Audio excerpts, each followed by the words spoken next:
looks like I'm live. Wasn't ready for that then. You caught me. Just checking it was all... Oh, look at this. Now, Miss Ricky and Mrs. Ricky are off out. So I have been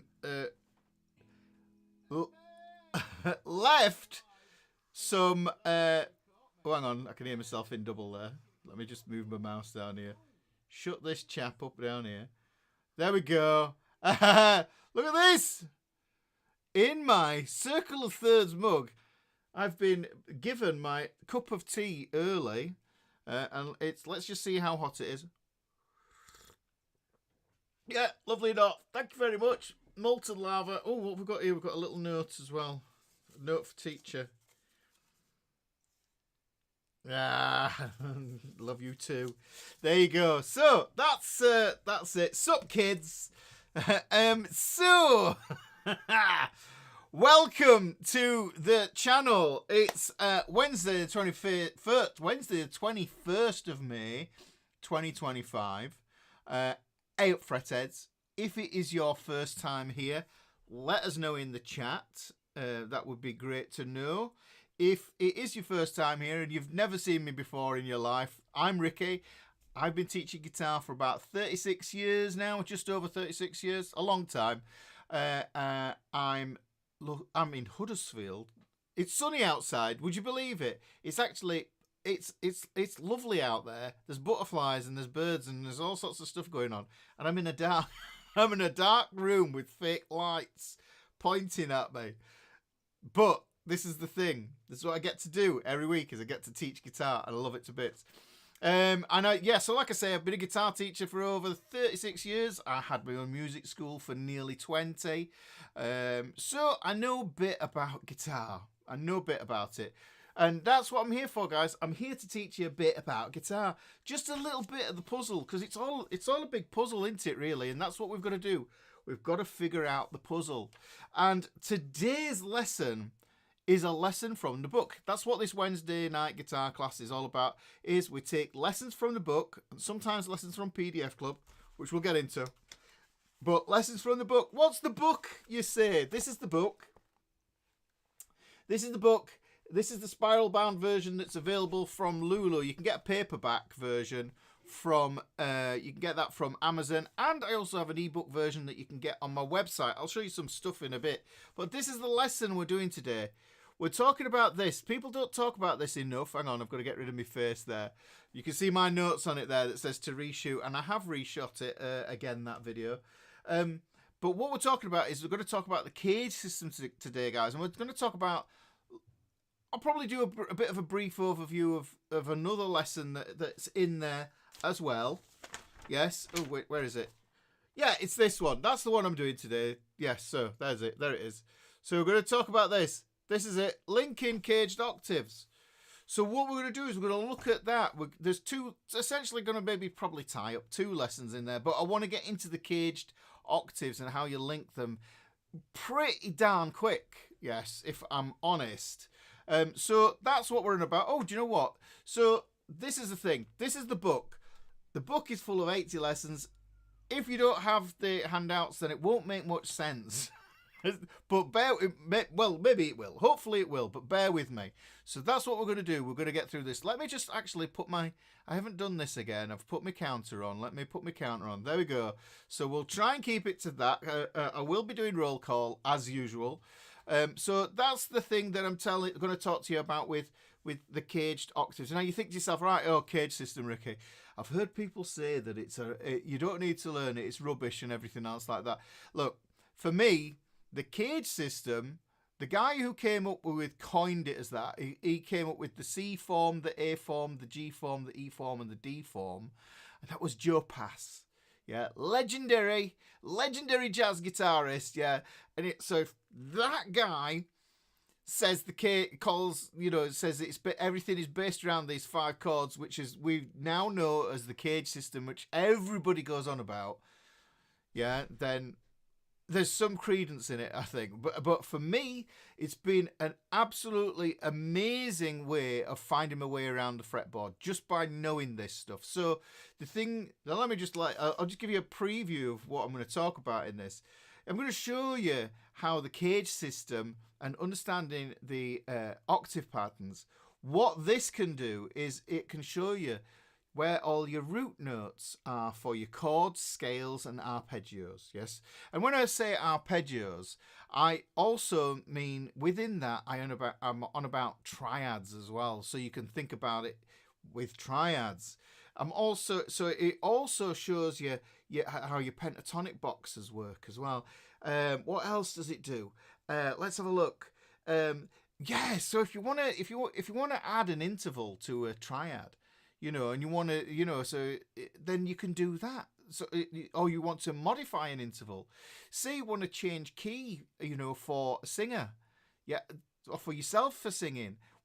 This is going to be the vital information. So this is really, really interesting stuff. So modifying those there, and the thing to remember is the guitar is a transposable instrument. Everything moves, guys. So the CAGED system is a movable idea.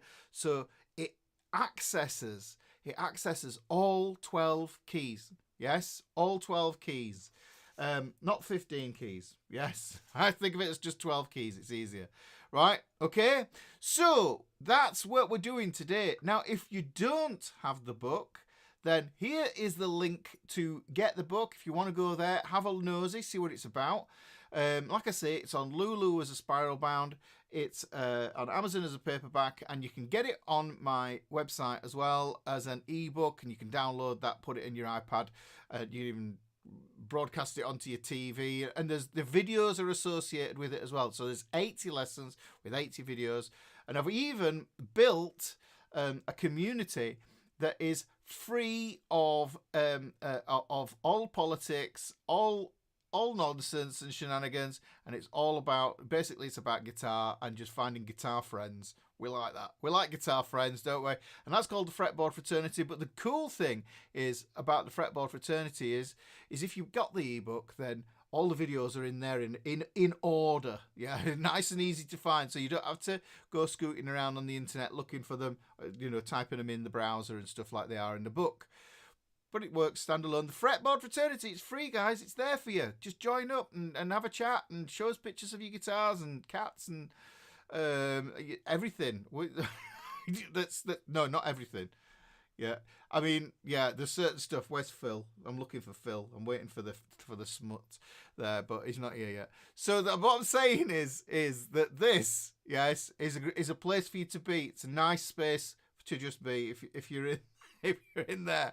Yeah. So what I also do is all the stuff that I'm going to do tonight, any handouts that I create or any extra handouts I create after the lesson, those go into PDF Club.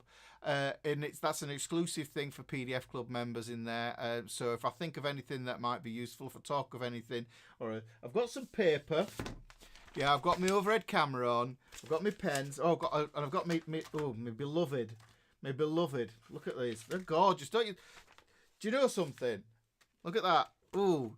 Don't you think they're beautiful? I love I love highlighters. It's like, I've always had this thing about this little, I wouldn't say it's a fetish. It's a thing. I get excited around stationery shops, like stationery stores. When you go in and it's like, and there's loads of paper and there's pens and there's pencils and there's highlighters and there's like clippy things and you can put your paper in that and it does this. And what can I say? I'm an analog man. I like things simple, pen, paper, bits and bobs like that. So there might be some drawings. Hopefully, will be some drawings. If you want to check out what PDF Club is about, then have a look at that in there. If you go to that, then you can see what PDF Club's about. And basically, what PDF Club means is that any of my PDFs that I've ever done in the past, they're there waiting for you. Any PDFs I'm going to do in the future while I'm breathing, playing strings, yes, on my guitar, yeah, and online doing this thing, yes, they will be there. Yeah, they will be there. That's it. I'd even dare say, no, I'm not. I shouldn't be saying things like that. I'm just thinking things. It's like, even if I pegged it, yeah, Mrs. Ricky would probably still keep it up there, I should imagine. I'm just saying, right? That's bold. Anyhow, but there you go. So, not being morose or anything else like that. So that's what we're looking at there. Where am I? So what I'm going to do is I'm going to jump into the roll call now, guys. And I'm going to start saying hello to you. I've got my real-time YouTube one there, and I've got my other one that's it right in front of me here. So like I say, if it's your first time, let us know and we'll say hello. And the community in the chat here, there's so many familiar faces in here today. You know, everybody is getting to know each other. Are you getting to know each other in here, guys? You know what I mean? Oh, Elizabeth is saying mugs for sale. Yes, mugs for sale. This is the Circle of Thirds mug. I'm not going to put my whiteboard marker on it, but I thought it'd be good to have like an interactive learning resource. If you get a whiteboard marker, you can fill it in and do all the business. But today it's functioning purely as a drinking vessel with a warm tea. No Mrs. Ricky, because she's just, like I say, she's just taken the young one out to do some sort of trampolining thing. Yeah, jumping around on bouncy stuff. That it sounds fun, doesn't it? But there we're at. So let's start with the roll call. We have Winston Moy at the top there in Dallas. We've got Telefunken, Doug Fuller, Christopher Campagna is in the chat. Roger Smith is in the chat. Analog Kid, Lawrence O in London. It's surprisingly sunny London. Isn't it lovely? Isn't it lovely outside? I think someone was saying we've got to be careful in the UK. We've probably used up our allocation of sunshine before we've even hit summer. Richard Grissom is in the chat as well. Bill Travis. I was in for lunch, but must go back to my project on this beautiful spring day. We'll catch you later. All right, catch it later on. Okay, we'll see you then. David Dote, here we go. Major Pentatonic. Phil James. Eyup everyone. Here's a great lesson, which I'm sure it will be. That's the case. Michael Gregg, howdy from Republic. Missouri. Thunder Ace, my OG. Shauna, nice to see you here, my darling. Oh, I hope you don't mind me calling you darling. I'm rather old school saying that. You can call people darling, can't you? Can you call people darling and sweetheart these days? It's like, it's not like, does anybody remember EastEnders? UK people only, EastEnders. Pete Beale used to call people treacle. All right, tweakle. Well, that should sound familiar to Lawrence because he's in London. But anyhow, I hope that's okay. Yeah, it's well-meaning and meant with love. So there we go. Stuart Smith's in the chat. Jason Somerville is in the chat. Drinking Earl Grey. Not a Yorkshire brew. I'm not too sure about that. Jerry Eisenhower from Miramar Beach, Florida. Carter Hutchinson is here. Everyone from rainy grey Indiana. Oh, look, a ray of Yorkshire sunshine. I should do that sort of face there like that, yes. We've got Clifford. Hey, Clive's back in the chat. Wayne Johnson from Cowtown. See, yeah. Stevie Pinhead. Harry Croker from Wolves. Annex in the chat. Another week, another masterclass. Yes. Relaxing meditation. Ricky, I hope you're great. Well, keep up your inspirational lessons, mate. Thank you. I will be doing. Jerry Linde from Sweden. Tom Jablonowski. I hope I said that right. Tim C. Hello. Rene Hartman in Holland. Stefan Weber. Hey, everyone. Al Moons. Hi, Shauna. All right. Okay. Talking in the chat. That's what I like. Talking in the chat to each other. Malcolm Dengate. Ron Carrillo, we've got David Humpel. Wow, I've been following for years, but never caught you live.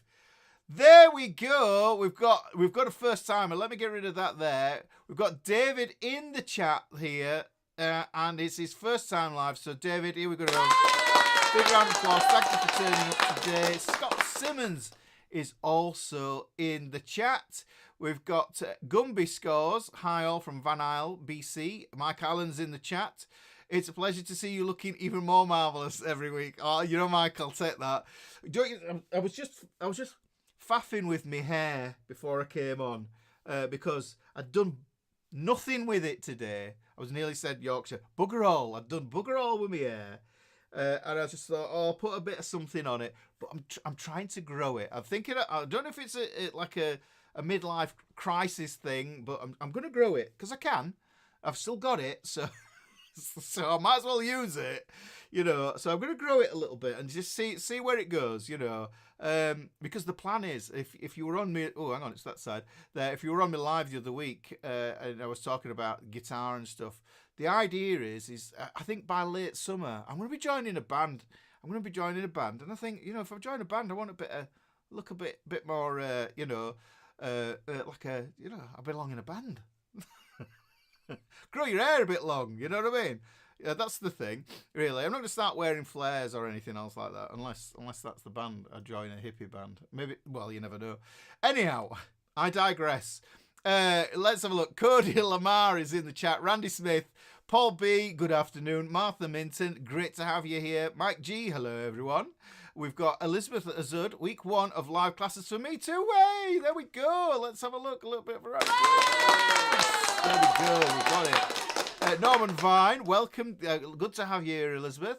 Who else have we got? We've got Dem Ravens. Dem's, obviously. Marcel LeBlanc with the weather reports in Quebec, Canada. We have that as well. Robin Tate is here. Randy Smith here. John, Eyup, all lad. Now then, lad. Yes, we are going to do some guitar very, very shortly. I'm just going to get through this roll call.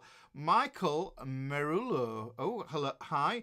True, Sean Armour is in the chat as well. Sup, kids. Papa Doc. We've got Davy Boy. We have BC1 in the chat. We've got loves you really, but love a long lesson a bit more. Yes, that's fine. Martin Bailey made it to the live stream. Oh, that's what we want. Is this your first time? I don't know if it's your first time. I'm sure I've seen you in here before. Well, there you go. I'll give you a round of applause anyhow. So we've got that going on. Michael V. Matthews in Tucson, Arizona. Phantom, a cup of muddy water. Aye, we've got to have some muddy water. Vicky DeMayo in Kentucky. We've got Robbie. We've got Tom Jablonowski. This is your first time too. Just ordered the book. Thank you very much. Appreciate you supporting my work here on YouTube. But I'll give you a round of applause as well for that. First time here. This is the place to expand upon the lessons in the book, because that's what I do. Lessons from the book. Try and link them week to week. But what we do is connect and expand the ideas within the book. So if you watch the video that's associated with the lesson in the book, and then you come to one of the lives and it is that lesson, then what I'll do is I try and put some more meat on it and then connect it to some of the other lessons in the book. And then next thing you know, you've got this wonderful web of musical knowledge in your head of how the guitar actually works. And that's the one. That's the whole purpose. Irene's in the chat as well there, guys. So Elizabeth, have I said hello to Elizabeth? Did we say that? Elizabeth Azud? We did. I thought we did. Did we? It doesn't matter. I'll give you a round of applause again. 55 seconds. I'm not going to manage this, guys. I'm really not going to manage. I'm not even halfway through the chat. But shall I just... Robbie says, I was just watching the lesson where you proclaimed my love for Michael Schenker. How about a Schenker lesson? He's also why I picked it up. Oh, I love Michael Schenker. And is kind of, if you marry Michael Schenker and you with Richie Blackmore, you get Yngwie. Yeah, Yngwie Malmsteen, and it's like, so you can see, well, Yngwie Malmsteen's obviously Bach as well, but Schenker would be nice to do that, but it'd be something I'd have to research and everything. It's not. This is Wednesday's lessons from the guitar, from the book, sort of thing. So I try and tie it in there. If it was in PDF Club, then I might teach it, but to do that, it has to become a regular upload. So there's rules that I keep setting myself. So I keep going. So Anton, hello. We've got you in the chat. Tommy D Namafella, the official Tommy D is here. Quasi someone. Hey man, I am always glad you're here, man. Oh, thank you. I appreciate that. Carl Domjan. Now then, Ricky and all you lovely fretheads. There we go. Now then, someone knows the lingo. Rocket is in the chat as well. We have Maria in the chat as well. Who else? Where are we going? We're scrolling down now. Oh, this is good as this. Martha Minton says, "Oh yeah, what page are we on? Let me put this. I'm gonna type this. Like I say, I'm flying solo at the moment. I am flying solo. So here we go. I'm gonna pop that in myself. Mrs. Ricky is taking the young Miss Ricky to trampolining. Marcel's put that up there. So if you're not sure, there, let me just put that there. Boom. There you go. That's where we're at. Lesson 10, page 15 in the book. This is it. This is roll call 2.0. It is. There we go. Make sure you wallop that like button. Matthew Miles here to chill with Ricky and transform my plane. Definitely. Angus McDonald is in the chat as well. I hope you're on the mend after last weekend. I'm trying to think where we were at after last. Oh, you're on about the FA Cup, aren't you? Are you on about the FA Cup? We're all right. We've lost KDB though now, so it was a bit sad watching him leaving the pitch yesterday.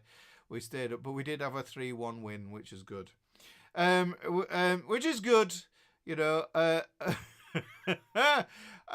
So I've just got to some part. I've got to some bit here, and it's like, Mike G, the cage system is also good for improvising. It's good for lots of stuff there. And then Create Love Happy's in the chat, and Richard Grissom says it's something there, and I don't know the context, so I can't comment on it. Graham Penfold is in the chat. Simon Wade is in the old rubber dub. You're in the bath watching. That's that's where we're at, folks. This is the level we're at now. We're watching in the bath. Yes, I mean that's good because you know a lot of videos get watched when in the other place. So let's have a look. Dave SVT, I've had a chamber telling out is love. When I play it better, I hope it loves me. Yes, definitely. Your guitar will always love you back if you play it enough. I always tend to think. AMC, those pens look they do look like panpipes a little bit. Edward Plomp's in the chat as well. Who else have we got? We've got Blues Pool in the chat. Mike Bailey says, PDF Club compliments the book and live streams really helps me. Thank you. That's what it's all about. Dark Gent is in the chat. Davis Rogers, howdy. We also have Clagmire. Clagmire, not Quagmire. Rattlesnake Roy's in the chat. We've also got Jimmy Reed from Canada. We've got Sawback. I like that one. Sandy B is in the chat. Good to have you in here. You've missed a few weeks, haven't you, Clive? I've noticed. Yes, you have. Got busy, but back to it now. Good. Pam P is in the chat. Sing D from Canada. Bought the book and try and find time to practice from it. Little and often, leave your guitar out. That's the main thing. Yes. That's the main thing, guys. So, Itchak Cornfeld in Cardiff. Remember Pete? Yes, he was a good one. What is wrong with my kids? Right, Davy Boy. All right, that's it. Code G2B. Let's. Itchak says at least you've got hair. Well, yeah, that's the thing. I'm not doing too bad. Ryan YT says needs a bit of Elmer's and some blue dye on the top. The blue dye is never going to happen. DP Key with the mohawk. Yeah, and Sean says his afro only froze on the sides now. It's a terrible thing, isn't it? It seems to be. Joe Satriani shaves his head. Hey Ricky, 2 months ago I joined School of Rock in Michigan, having a ball playing with the full band, 3 vocalists, 2 drummers, 2 bass, 3 guitars, and a sax player. So much fun. Hang on, let me just put that up on there because I know that we've got this. I'm just going to take the countdown down, guys, because the thing is, right, it's like there's certain things that we need to celebrate here, you know. And look at this. So Sandy has joined a band. He's joined School of Rock. Now, if you didn't know, basically what I had was a music school for nearly 20 years, and that was Ricky's School of Rock. You'll see it on my paper. I'm a Yorkshireman. I'm not going to throw good paper away, despite it having the old business paraphernalia on it. Yeah, the thing is, and what we did is we put together bands. Yes, and actually, I'm going to start with a tangent before we even get into the cage system. Yes, let's look at that's looking all right. Yeah, and what it is the thing about about guitar is when you play with other people, it gives it context. It gives the language of music meaning. Yes, so Sandy's probably really starting to be able to understand that conversation that you have with a bass player or another guitarist and say, oh yeah, it's this chord, it's like I'm moving to this fret, I'm doing this, I'm doing that, yeah, it's in this key, it's these bunch of chords, then you start to get context. And I really, really do encourage all of you guys out there, if you can, find somebody to jam with. You know, these, you know, this is what I saw with the school, because I thought to myself, initially I thought to myself, it was really about giving kids confidence, because that's what we did. We did these rock band sessions where we had a stage. We had like 120 person capacity venue with a full. I don't go in half measures. Yes, me. We had like a 7,000 watt front of house PA system, 3,000 watt fullback. Everybody had a monitor. So they could hear themselves. Oh, mics galore. We had a full DMX or lighting rig, 32 channel mixing desk. Yeah, I was so saying all this, smoke machines. Yeah, backdrops. Yeah, everything, amplifiers, the whole thing. And what it meant that we could do is we could get people together who'd never done anything as an ensemble, yeah, to do music. And the thing that always struck me was that the people who did an ensemble and had one-to-one lessons, they just got it, and they rocketed. You could see the momentum that they got, because the thing is, when you play guitar, it's a very, very insular and solitary experience. Yeah, and unless you've got a teacher giving you feedback and saying, oh yeah, you've got better at that, and everything else like that. Which is why I'll always say having an in-person guitar teacher is great. Yeah, unless you've got that, you've got no real context. And this is what joining an ensemble does, right? Now I'd say even learning a basic, this is a challenge. You could take this as a challenge if you wanted to. A 3-song repertoire. Yes. Learn 3 songs. If you can't sing, get somebody who can sing to sing with you. And go do an open mic. Yes. And the thing is, you might end up meeting somebody at the open mic, and then you get to jam with somebody, and then they say, I've got a drummer friend and a bass player friend, and then next thing you know, you're in a band. But the thing is, it gives you music context. It gives you everything that you learn in context, because what happens is it becomes applicable. It becomes real world. It becomes something that you can really, really use. Now, I'm not saying that this is the route for everybody, but I will say that if you want your skills in guitar to rock it ahead, yes, and you want to really get the understanding of what's valuable to learn, what isn't valuable to learn, that lens that you get from doing an ensemble and communicating with other human beings through the medium of music, yeah, it just gives it all so much context. It's a no-brainer. So if you are really, really, really wanting, you can feel it deep in your soul, you want to get better, find somebody to jam with. Yeah, do something like that. But if you can't find somebody to jam with, go to your local music school. Yes. Yeah. Go to your music school like Sandy did. And he's joined the School of Rock. There's loads of them in the States. I know there is. Go to one of those. Sign up for something.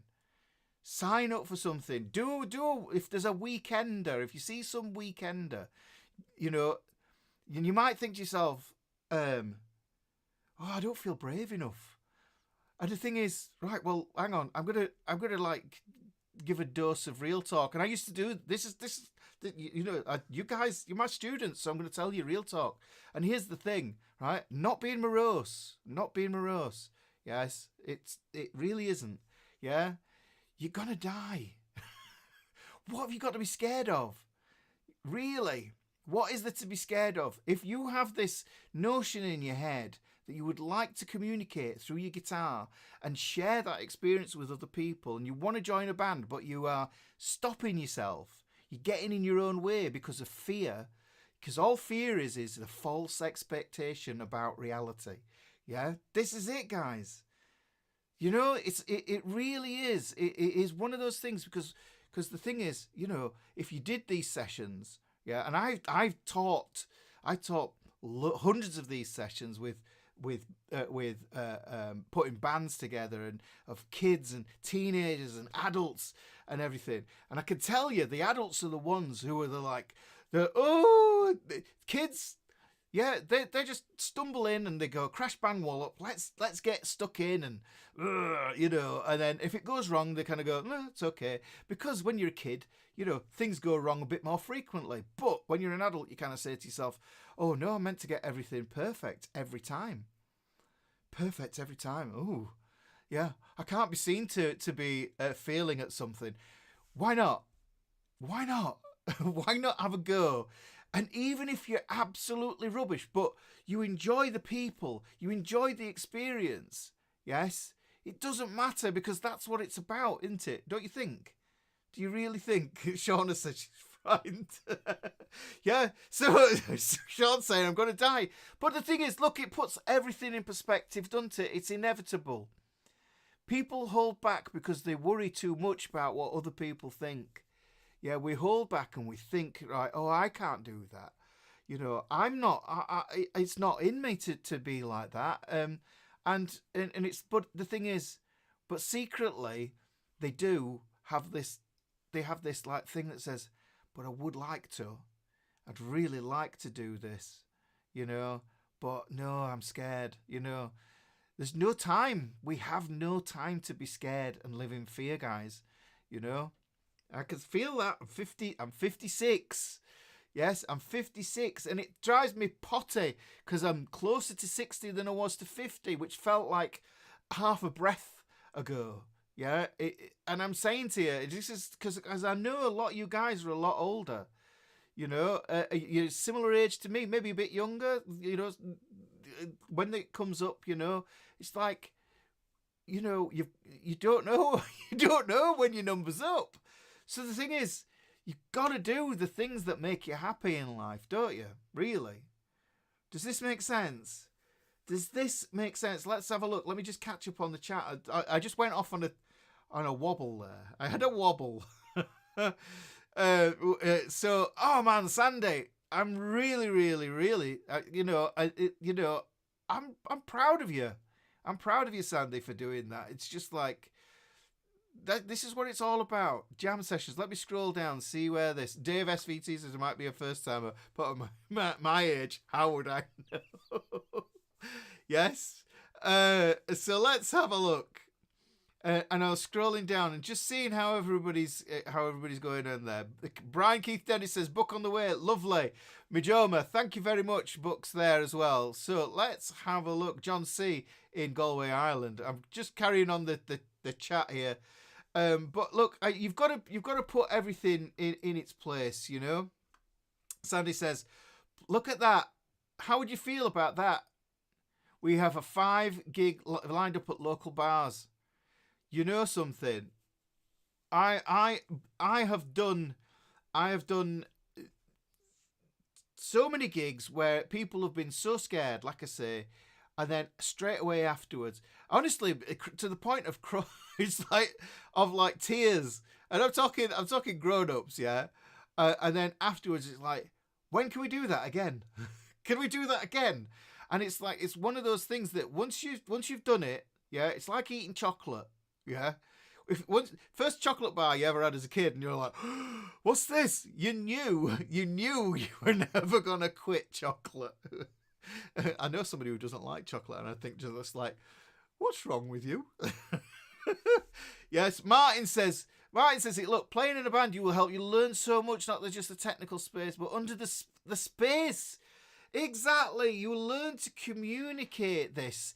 I mean, this thing, yeah, it's like, and I'm saying, guys, it's not just, if that petrifies you, and this thing is just for you at home in the bedroom, spare room, a way of chilling out or whatever, then that's fine as well. Yeah, that's fine.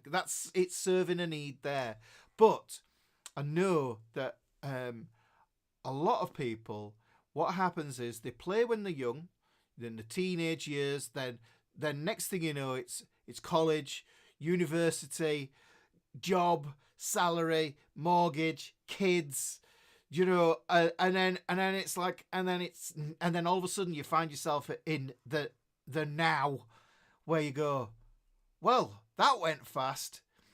I might have a bit of time for myself now. So that's what I'm saying to you. Hopefully this all makes sense. So yeah, playing in a band, it just gives it so much context. So we are in the fretboard, not the wobbly bob fraternity.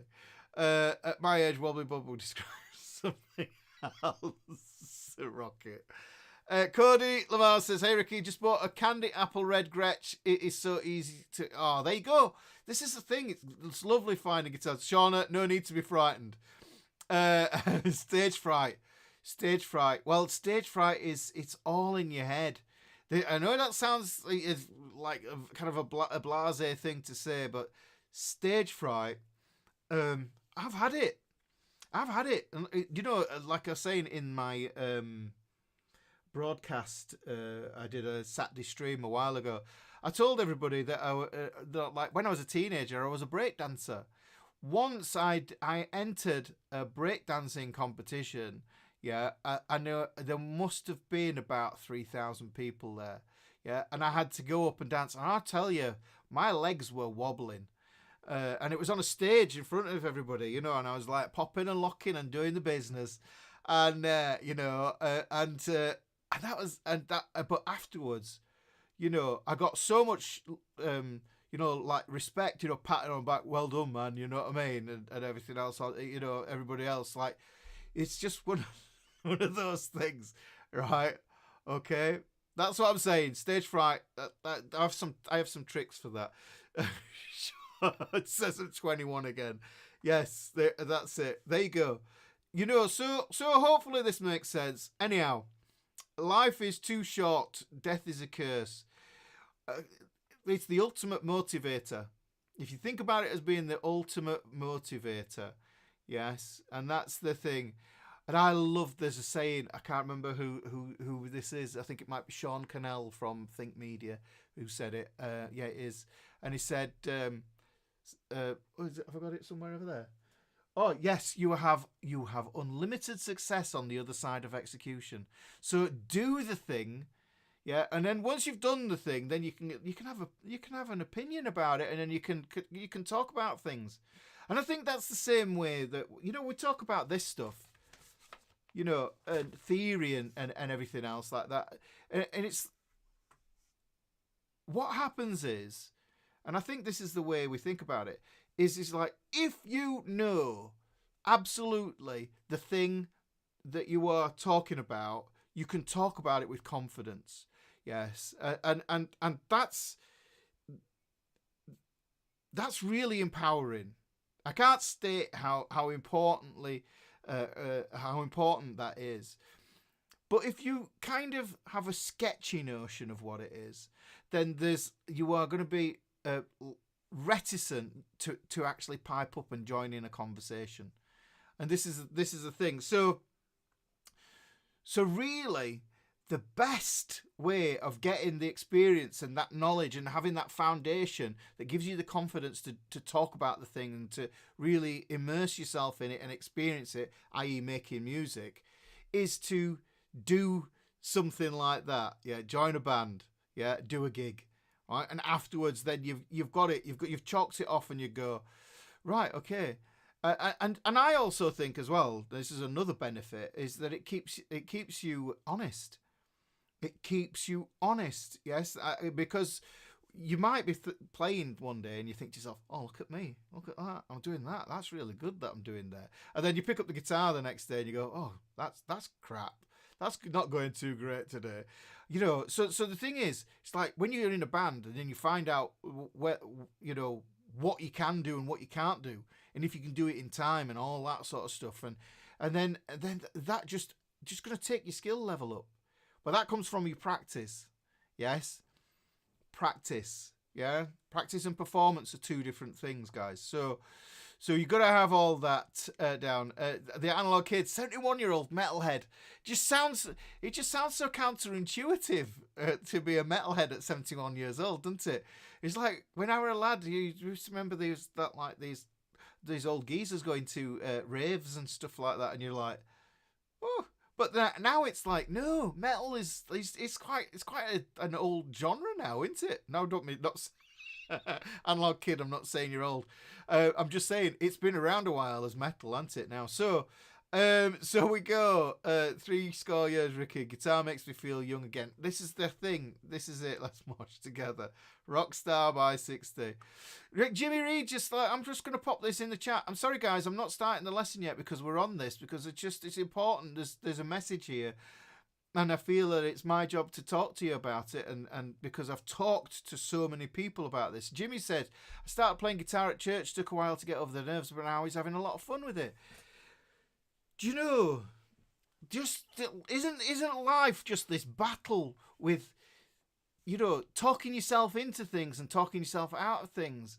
It's like, well, what if, and I had this thing, it's like at the school, I just said, just dare yourself to be awesome. Yeah, why not just dare yourself to be awesome, guys, you know?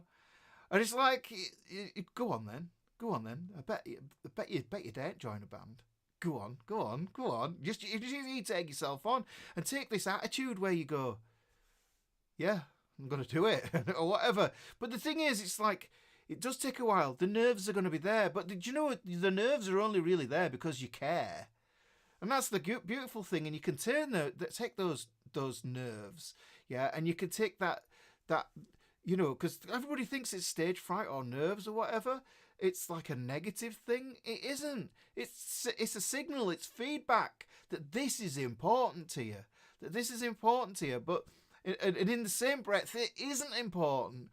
Yeah, because it's only important to you if guys. I hope you get where I'm coming from here. Oh, I get so excited about this. Ralph says I would pay to see Ricky breakdance.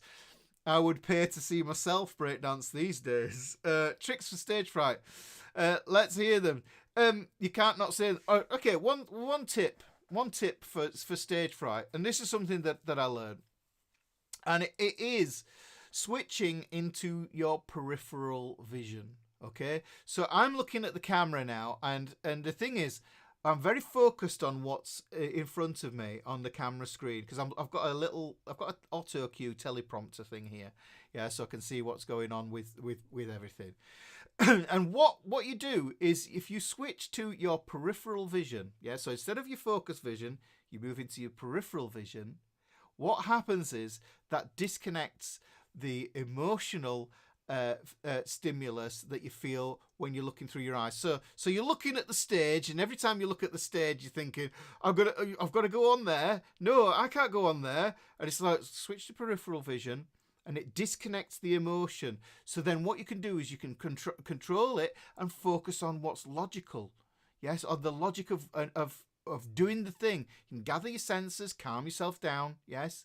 There's also things like box breathing. There's all sorts of different things like that. But actually, I think one of the things is harnessing that energy, yeah, and actually, you know, using it to power yourself up. You know, like you're some sort of superhero, yeah, like you're some sort of superhero.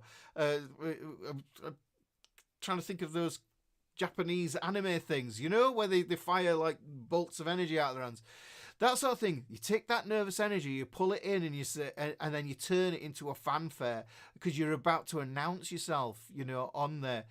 And this is one of the things that I used to say about doing the rock band stuff is for the kids and for the adults is like, basically, you know, the Shakespeare saying is that all the world is a stage. Okay, and all we are is merely players. Yes.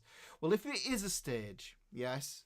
What it is the let's call it the 1 meter square that you stand up in during your life. That 1 meter square, You own that. That's your stage. Yeah. So the thing is, it's like either own it, and if you don't own it, then someone else will own it. Yeah, and you can't allow somebody else to own your stage, because your stage is the thing that where you gain your confidence, where you say to, I know there's people in here that probably do work that say, if you have the confidence to get up on stage, and this is the thing that I know, I just know it, I've seen it happen so many times. If you can get up on stage, yeah, you can ask that girl or guy out, yeah, that you've been thinking about, that you know, whatever. You can ask your boss for a raise. You know, you can go on that journey, that trip. You can do that thing. You can quit your job and become an artist if you think about it. You put enough, you know, thought into it. You've got to plan. Planning is everything. You know, so I'm saying to you is like that stage is where you build your confidence for your life, yeah, because that's it's the storybook, guys. It's up to you what you want to write. Anyhow, yeah, this is the thing, and this is the screenplay. It's right in front of you. It's right in front of you, and that's what I'm saying is like if you can do that, if you can get up on stage and play guitar, I think you can do pretty much anything you want to in life. I really think so. So yeah, so beer helped take the edge off being scared, nervous, and knowing the songs well surely helped. You should know the songs. And I would say this is preparation, you know, is everything. You know, preparation and knowing your parts and everything. And that comes from practice. That comes from practice, yeah. The performance, if you don't prepare and practice, then the performance will be piss poor. Yeah, how many P's can I say? So, hopefully that makes sense. Randy Holder's in the chat as well. This has gone off on a tangent. Anyhow, so Jason Somerville said, right, look at this. Let's share this, right? 20 years in my own band, same friends, lack confidence, try out for a band. Felt theory too poor and would find out, but at 55 just turned out. First, there you go. Joined a funky disco band. And there you go. There you go, Jason. Well done. You joined another band. This is what it's all about. Yes, Sandy, you have opened up a big can of worms. Any luck? So screw the guitar. Let's get breakdancing. We're not going to be doing any of that. Studio tour. The studio. Well, they sold. I got rid of the school. I got rid of it because I needed to focus on this, guys. Ricky broke out with speed fingers last year. Box breathing. Yes, that's another one. And he was awesome. Right. Okay. So let me go down here. A long time ago, I was mandated to photograph the honorary first pitch of. Let me put that up on the scrap. On the in front of about 1,500 people, so me pitching the dignitary and the catcher on the field.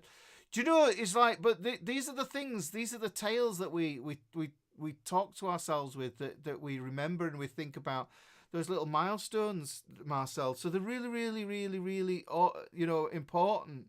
But yeah, so that's it. Holy door knockers, man. So anyhow, I'm just gonna scoot to the end here.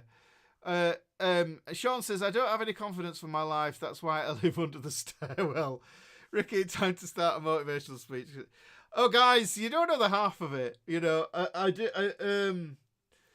used to do, and maybe I should bring them back in at back again. I used to do kitchen sink chats with you. Because one of the things that I think is, like I say, is important is we put a lot of energy into teaching kids how and telling kids and to be confident and building up their confidence. But sometimes, you know, the journey of life, sometimes it saps it out of you. It saps your confidence. So the thing is, you've got to get it back. You've got to get it back. And once you get it back, then you know, you're ready to go again, and this is the thing. So really, that was the thing that we're thinking about with all this. So I should write a book about the school. There's so many stories from that place. So where are we? So where are we now? I'm going to use it forever now and dole it out to help others. I'm there already. It's people. There you go. This is it. Oh, my home studio tour. It looks tidy. I just tidy things out of the way. Maxi Rater says, I've noticed a lot of current metal bands have good technical skills, but bad songwriting skills. People need to work more on good songwriting and not shredding. Do you know? I think it's always been, it's you find the music that you don't like very easy. You can do that. You can find it. I think the thing is, the fact of the matter is, Max, that everything that you do like is already out there. So the thing is, if you don't focus so much on that and just focus on finding the good stuff that floats your boat, then it's like you don't need to waste you don't need to waste that energy on that because I think the thing for me is, and I've always said this about music is I know that I've had students come to me, and they're new students, and they're writing down, like, finding out about them, and I say, so who do you like musically? Who are you listening to at the minute? And they go, Justin Bieber. Yeah, and the thing is, there's this cry that happens, Justin Bieber, where this kind of like as if so you've tasted something nasty or whatever. But what I'm saying is like, yeah, and the thing is, I know that the fact is the right song at the right time can help someone not do the wrong thing. Does that make sense? Yeah, the right song at the right time can help somebody not do the wrong thing that leaves everybody devastated. You know what I'm talking about. You can't really talk about it. You've got to say strange words and things on YouTube and stuff. But what I'm saying to you is, and if that is Justin Bieber, that a song, or a DJ, last night a DJ saved my life. You know what I'm on about there. It's like this. This is the thing. So I know that metal, that technical metal, that shred metal, it's going to float the boat for somebody. It's going to energize them. And it's going to be the thing that might be the ringtone that gets them up in the morning, and that's what it is. It's that energy, and it might be listening to some Jim Reeves. Yeah. Wake up to Jim Reeves in the morning. Bimbo, bimbo. You know what? It could be anything. Yeah. So the music, music is, it's a beautiful thing, because it's like everybody will find the music that they like, which is why for me, if somebody says, oh, I like that, I'm like, man, that's cool. Good for you, bully for you. So I'm just saying, Justin Bieber, people dig it. That baby song, you look how many views that's had on YouTube. Look how many views, how many likes it's got. Yeah, it means something to people. Songs mean things to people, and this is what I'm saying, and music means things to people. So really, that's what you can do. Martin says, if you're a churchgoer, talk to the worship leader. You can play 4 chords and use a capo. Well, I'm not aware of that. If that's something that you can do, that sounds wonderful. I'm just going to put the spotlight on Elizabeth here as well. Actually, started playing at 40. And started a Larkin Poe cover band. It's been such a crazy fun ride, starting so late in life. How marvellous is that? How marvellous is that? Well done you. Well done you, Elizabeth. Yeah, Larkin Poe. I'm sure I've listened to some Larkin Poe. But yes, wonderful. Here we go. 189 watching, 99 likes. We can do better. What about a live workshop in the UK and we can all come over, Ricky?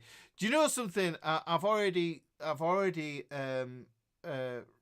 done a recce at a space to do some live workshops, but now I've got the school was the ideal place, but yeah, it would be an idea. It would be. I'm not ruling those things out. Or I have a dream to come over to the States at some point and do the Triangle tour. Going and seeing all the blues hotspots and the bluegrass and the Nashville and all that sort of stuff. And if I was to come over, I would absolutely adore to meet as many of you guys who watch my videos on the channel as possible. and set some workshops up over there. I think that would be absolutely amazing, you know. So that's something. That's something. Maybe that's something we can do maybe next year, something like that. We've got to plan it. Randy Smith, what is a Bieber? So look, Matthew Miles says, where is it? Oh, quit my guitar journey for 15 years because I married a professional musician and I felt embarrassed. Then the world changed. I lost that feeling. Years ago, I played rhythm. Oh, okay. All right. So that but the thing is, because you felt embarrassed, because you're judging yourself based on what you think other people are thinking. It doesn't matter. It doesn't matter. You look online. Yeah, you look online now. Yeah, you'll find amazing musicians. You'll find not so amazing musicians. There's a bandwidth basically, and it's like, and there's always somebody better. There's always somebody who can't do the things that you can do. So the thing is, as long as you have started to play and you're already on the journey, you're still going to be better than somebody that hasn't even started the journey, or someone that's just started the journey. Does that make sense? So you need to do that. So that's what I'm saying. Let's have a look. I may have to leave before the lesson gets on the topic, but I have definitely found the last 50 minutes. Has it been 50 minutes? I've been on 50 minutes. Crikey. My tea's gone cold. All I'm saying with the Justin Bieber thing, it's just like, it's just a good benchmark to say the artist doesn't matter, the genre of music doesn't matter. You find the music that you like, and that's the one. That's what you do, you know. Anyhow, so we've got 115 likes on this. Let's get some more likes on here. We've got a few people watching. And I told them, I do not play for you, I play for me. Scott Simmons, that's it. You know, the thing is, he might have some stuff. Just saying. Sean's wanting to get into this cage thing. So right, okay. Let's start the lesson. Woo! That was a tangent. But look, let me know in the chat if you needed to hear that. Even if you're a lurker and you don't normally comment, if you needed to hear that, if you don't want to comment, just leave a like. Yeah, make sure you do that. Yeah, because if you needed to hear that, then that was definitely worth the 55 minutes, as far as I'm concerned. Okay, so the cage system. Do you know what? It's a wonderful thing. It's a wonderful thing, is the cage system, and what it is really, it's kind of like, I kind of think of it as the GPS, you know, for your fretboard. It is a GPS for your fretboard. Oh, hang on, I've got an eyelash trying to do a thing where it disappears in there. See you later, Clive. So what I'm saying is, is the cage system. Right, okay. So I don't want to get too bogged down in the shapes, really, because what I wanted to do is get into this idea of linking the shapes. Let me just zoom in on the old guitar here, because what I want to do is, I don't know if I need to kind of just like explain it or draw it out. I might, but I will draw it out definitely for PDF Club, okay? So what I'm going to do is I'm going to show you the caged system. If you think of the word caged, CAGED, it's an acronym, and it stands for the five master shapes. Right, and I'm back with my Vizog in here.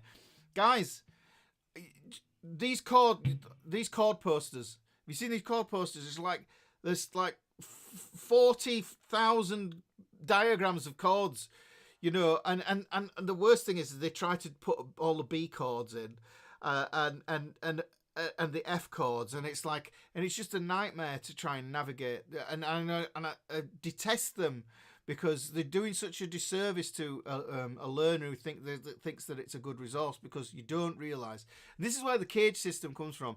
You should be able to work any chord out, be able to play any chord in a one of the 5 caged guitar shapes. Yeah, so back to the shapes. Yeah, so it's an acronym for, that's what it is, for 5 master shapes.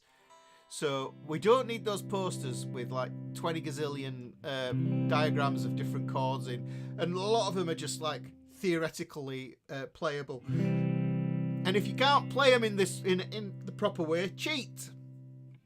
I'm a big proponent, yeah, for saying if you can't do it, like if you can't play a C like that, play it like that. Play it as a C sus2. Play it as a C add 9. So when I'm saying this, yeah, but the reason I know that that's a C sus2 and that's a C add 9 is because I know my CAGED system. Because I know that that is a C shape, okay? So we've got that C shape there. Now, here's the thing, right? These CAGED chords, they're composed of 3 notes. We've got a root note, which is this one here. And in this is a C shape, but it's also a C major chord. Yeah, so that's a C note there. A, B, C, yeah? So I've got that note there. So that's a root note there. This note here, that's an E.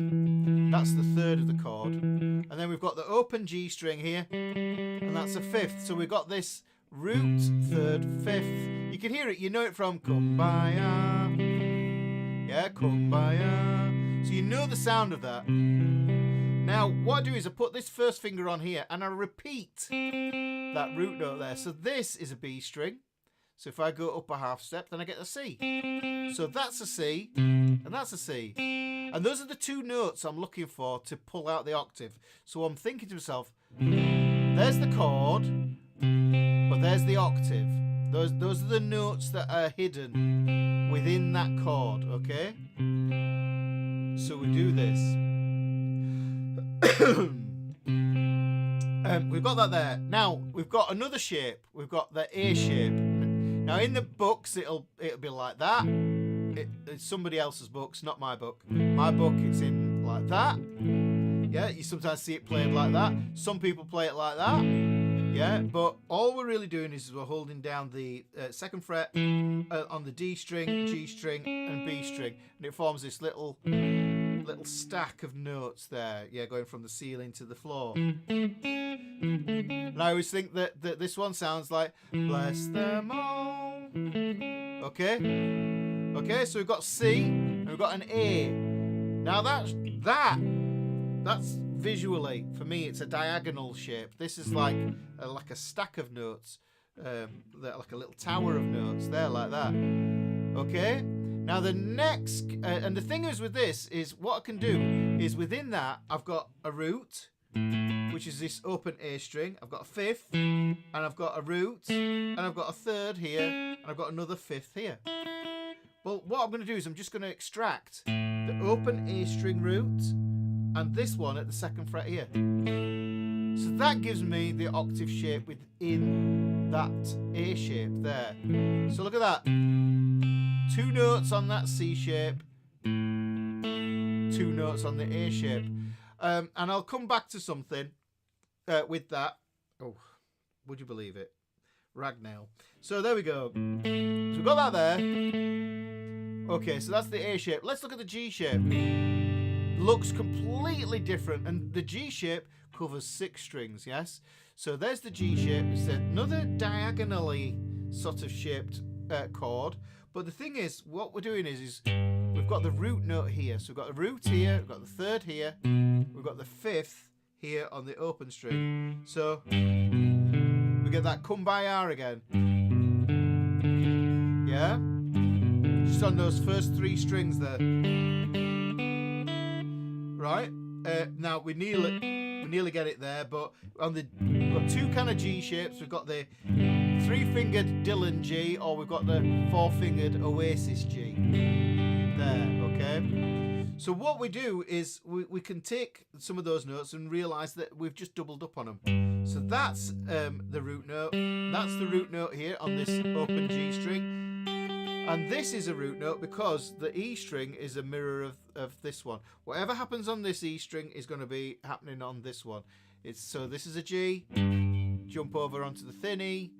That's going to be a G as well. So in the G chord, whether we play it with the Dylan G or the Oasis G,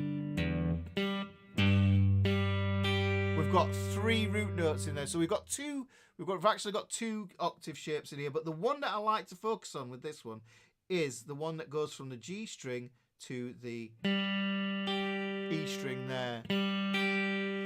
Now you know the sound of the octave because it goes hi ho, yeah? Hi ho. You can hear that there. Or somewhere over the rainbow. So we can do that. And you can use that as a little thing to help you to understand the sound of it. So that's the G shape. So far, just to kind of recap, we've got the C shape, A shape, G shape. So like 3/5 of the way through our acronym. We've got that there. So the next shape we're going to use is an E shape. This uses 6 strings as well, which is interesting, yeah, because it's just like the G shape in that respect, yeah. The G shape uses 6 strings. This note here is an E, just like this note is an E, like it was with the G shape. You'll notice that. But then this note here is an E as well. This is a D string. Go up a step, we get the note E. But let me just talk about the root there. We've got the 5th root, 3rd, 5th root there. And under my fingers, if you've seen my lessons before, you'll know I talk about 5R3. We've got that root note hidden in there. That's a super, super helper. Yeah, it's a helper is this shape to help us to know where to move on for different things. Because if I know that's there, I know if I'm playing an E major chord here, yeah.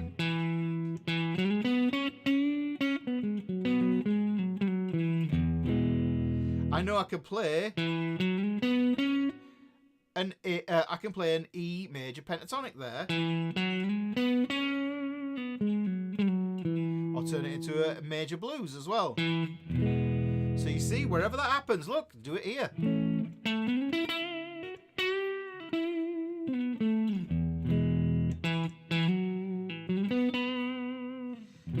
Yeah.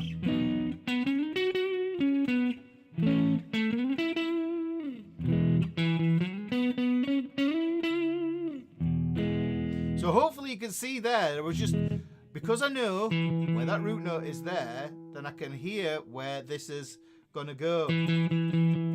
Okay? So there's the E shape, guys.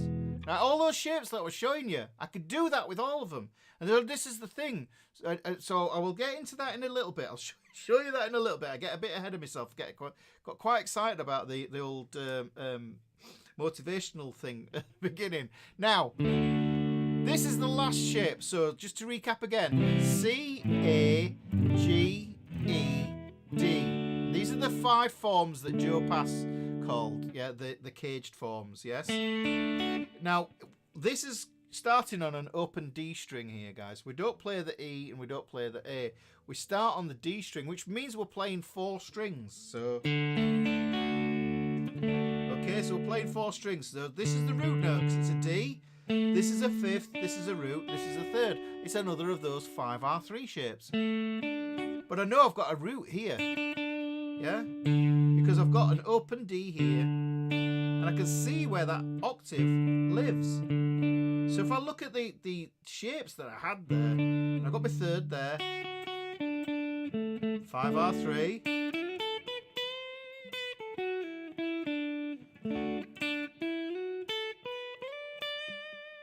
yeah, there is that major pentatonic again, and I'm using my chord to show me where it lives. Yeah, and this is one of those things, but what if I'm not playing the chord? This is where the caged octaves come in. So, C chord, the octave looks like this. Yeah, that's what it looks like. I'm on the A string and I'm on the B string. That's the A-shaped octave. On the A-shaped octave, I've got an open A string down there. The 2nd fret on the G string, that's my A-shaped octave. Now, it's a little bit tricky to see it that way, but if I move this up to, say, the B here, then what you can do is you can see those notes there. It looks a bit more akin to the C shape where there's more than one finger on now. Because these move. Okay? Like that. That's the A-shaped octave. Because look, if you look underneath, you can, if I I play the chord, yeah, I could play it like that. There's an A-shaped chord, but if I just strip it away, just to those basic notes there to reveal those octaves, then that's going to be a super useful tool. But like I said, transposable, put that on B flat there, and then if I go back, you can see it goes to A. I don't need to hold this down because it's behind the head note. So I just play it like that. So that's taking it from that A shape. There's the A-shaped octave. Like I said on this one, we do have two. We could look at this one here and the open G string. But what I prefer to do is look at the open G string up to the 3rd fret there. Yeah. Now what happens is we have to compensate for the kink in the tuning as well. So we've got to look at all of that in a bit. But let's first deal with this. Now, if I wanted to transpose that like I did the A shape, let's do it on this note here. This is an A. So I've got to go up 3 frets and over 2 strings to find this. Yeah? And that's the octave pattern there. Okay? So the cool thing about that is, I'll do that in a minute. Right, so we've got that G shape, and the E shape. The E-shaped octave goes up 2 over 2. That's the E-shaped octave. That's the one I'm thinking. There is another one here. You can think going from the D string to the thin E string as well. But we're just looking at these two here. That's the easiest one. Now, if I move that up, say, to F sharp here, you can see 2nd fret. Ooh. Can I get it?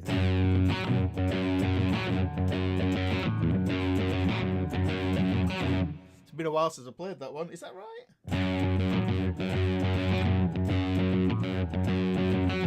Yeah, it's not right, that. But there we go. We've got the F sharp there, right? Those two notes there. So that's an F sharp, and that's going to be an F sharp. That's a G, that's going to be a G. So these octave shapes are already going to prove themselves to be useful here. Yes. So the thing is, yes, dem. So we've got those there. So we just use these octave shapes there. So that's the E shape, and then we've got that D shape, which, to be fair, I think of the D shape octave. If we do that there, it looks the same span as the G shape because it goes up 4 frets over 2 strings. Okay. So look at that. That is a D-shaped octave. If I just drop it down 1 string, the same shape, I get the G-shaped octave. Now that's pretty cool because if we think about it, yeah, and this is the example I was going to show you. When I realised this, I thought, oh, hang on, that's a really interesting kind of deal with the whole slash thing. Let me just zoom this in here. Paradise, I think it's Paradise City, I think it is. Yeah. Is it? Sweet Child of Mine. Listen to this.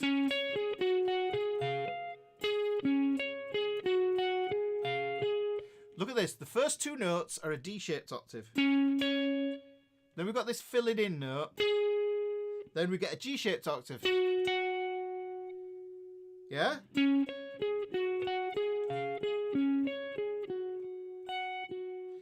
2 octave shapes. Really useful there. You can see where it comes into. But I think that's the most famous sort of like example of it being able to be used. So you can see where that's going to come in there. And I know that there's kind of a whole story that Slash said about it was never meant to be a song or that. It was just his warm up, you know, and maybe he was hunting out his octave shapes.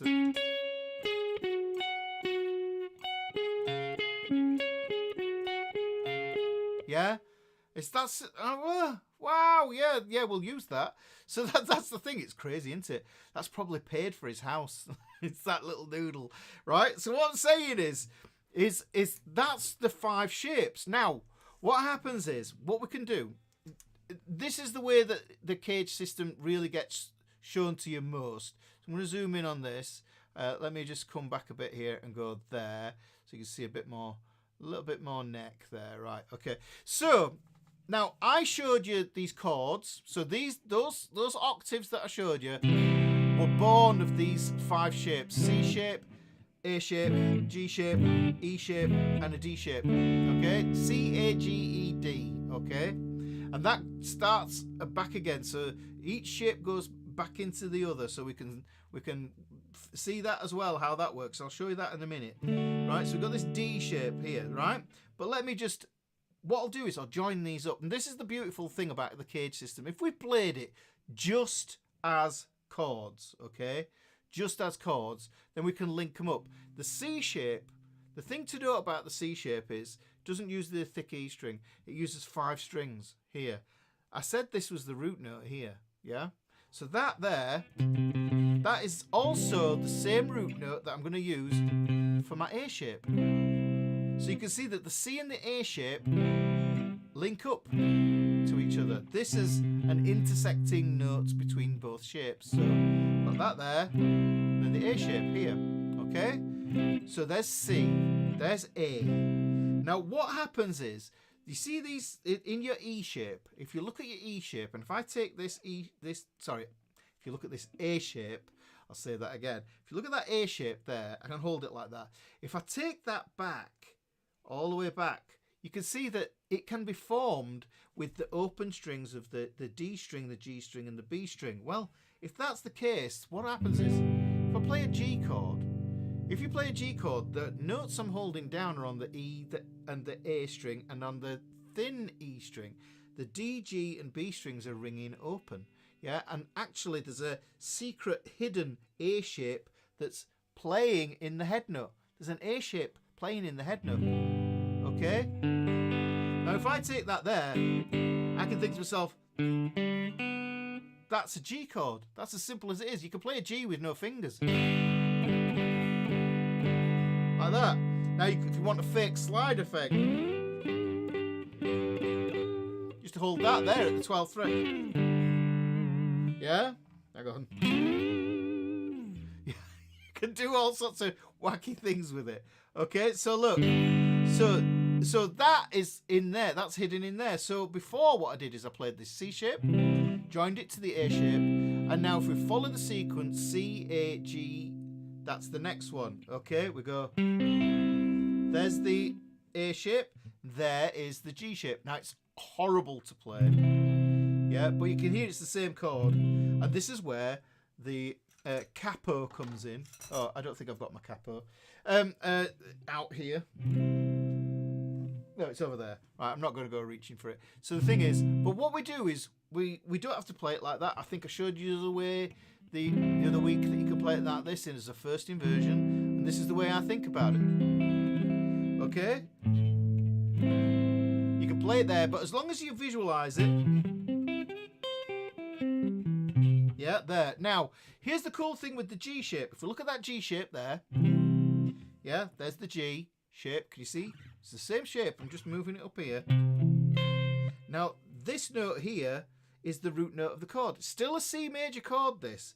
If I take that first finger now and put that there, and imagine that this is the head note or a capo, yeah, and I put my E shape on. There's my E shape. And put my bar on there. I get a C again. So let me just join them up quickly. C shape, C-shaped C major, A-shaped C major. Okay, I'm gonna play it. G-shaped C major. Here's an E-shaped C major, and then we've got. We can take this, jump up the E-shaped octave here, and then I play. See that D shape? I'm not playing it with those fingers. I'm playing it with these ones here. It's a little bit of a tricky sucker, is this? And then I'm playing the D-shaped C shape. And you can see I'm at the 12th fret now. Double dots, which means I'm starting again, which means the whole thing starts again.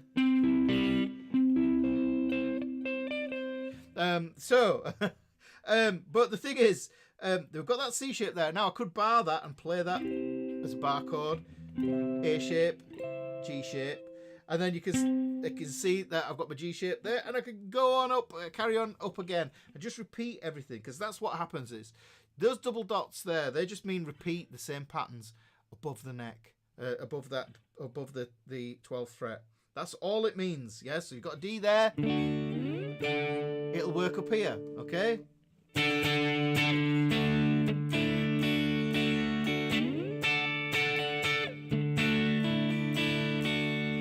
that's a cool little thing you can do. That you can do that with all your shapes.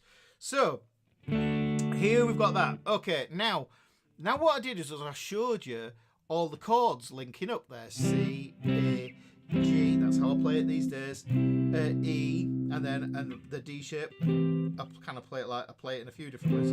Play it in the inversion like this. Quite like that one. And the D shape there.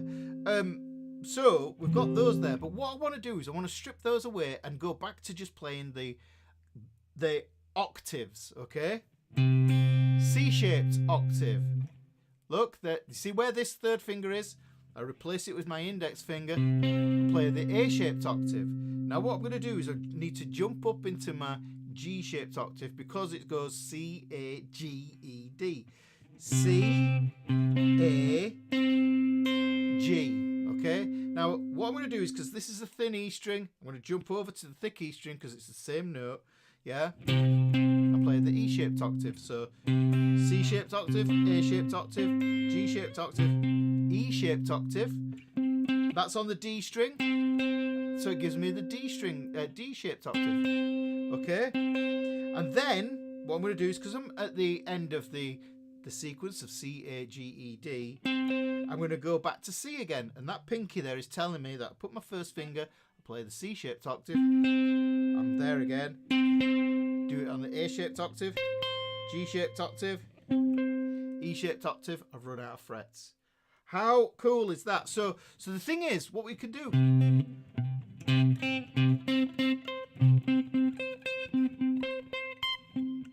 Those are all the C's on the neck. Every single one of them. I played every single C on the neck. And the thing is, you can do that. You can practice this.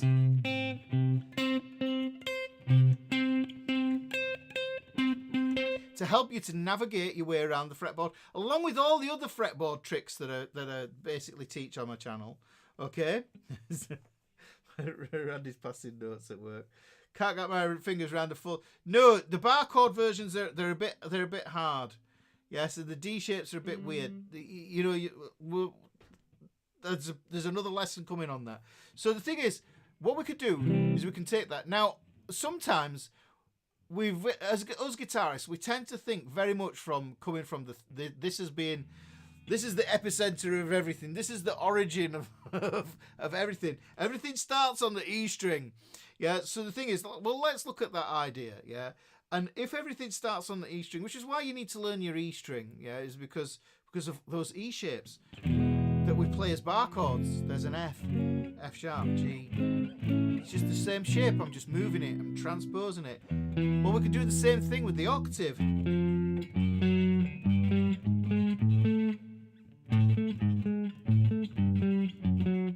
Yeah.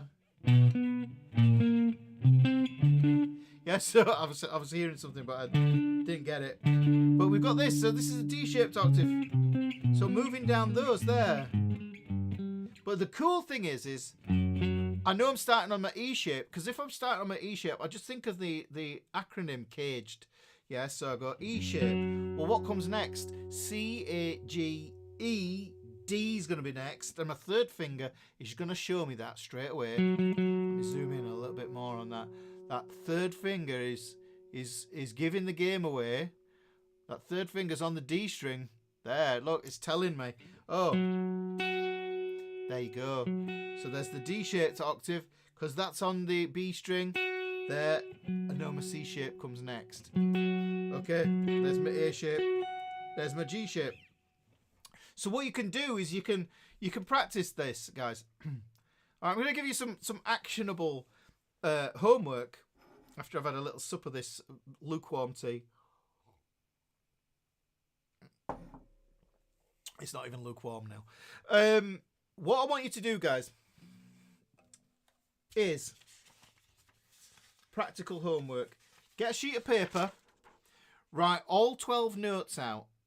Write all 12 notes out of the chromatic scale, yeah? So all your naturals, A, B, C, D, E, F, G, right? And then write out whichever way you prefer. You can write out the enharmonic spellings, F sharp, G flat, G sharp, A flat, A sharp, B flat. All the sharps and the flats, write them out. Rip the pieces of paper up. and just fold them up so you can't see them. Jumble them up, pick one, right? And then practice that.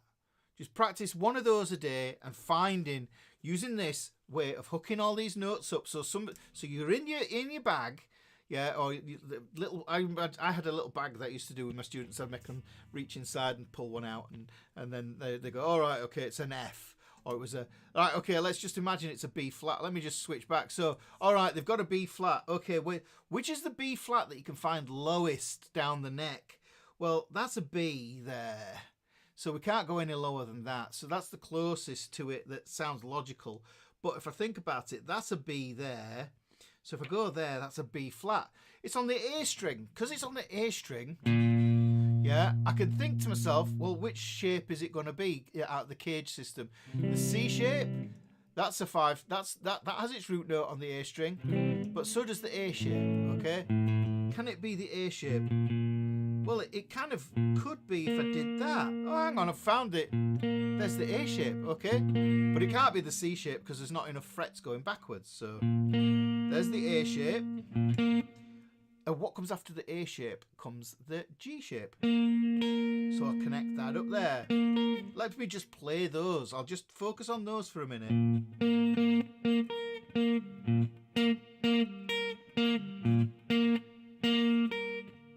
Say the note as you play it. B flat, B flat, B flat, B flat, B flat. Say it as you play it. B flat, B flat, B flat, B flat. Stop. Look where you fretted, and you go, oh, hang on, that B flat's in between that note on that. There's a dot there. There's a dot there. So tie in your dots and your fret numbers. So you go, all right, B flat. Oh, that must be a B, and that must be an A.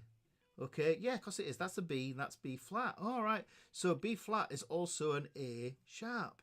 All right, okay. So like this is what you're doing. So you do that. Okay. Oh, hang on. If I know that that's on the E string, I can tie that over there. Oh, wonderful. Right, okay. I can do that there. Now let's do the E-shaped octave. Now the E-shaped octave goes up 2 over 2. Okay. Oh, that sounds the same. Make sure it sounds the same, or if you go like that and you go, oh, hang on, that doesn't sound quite right. Yeah, that doesn't sound quite right. So you go, oh no. Oh, that's not it. Make sure you get it right. And you go, all right, up 2 over 2. All right, that's good. If you can sing hi-ho to it, hi-ho, like that. Okay. So we've got that there. Okay, let me just try putting those together now. So take your time, live in each one.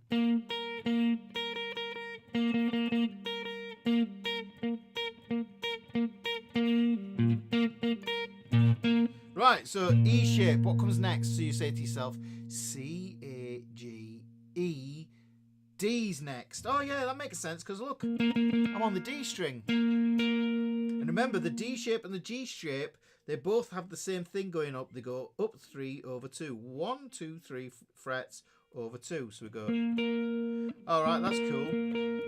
Now I've got them. Okay, so that's my D shape. So that means, because I've got to the end of the D shape, I've got to go back to the beginning of the acronym. So that gives me a C.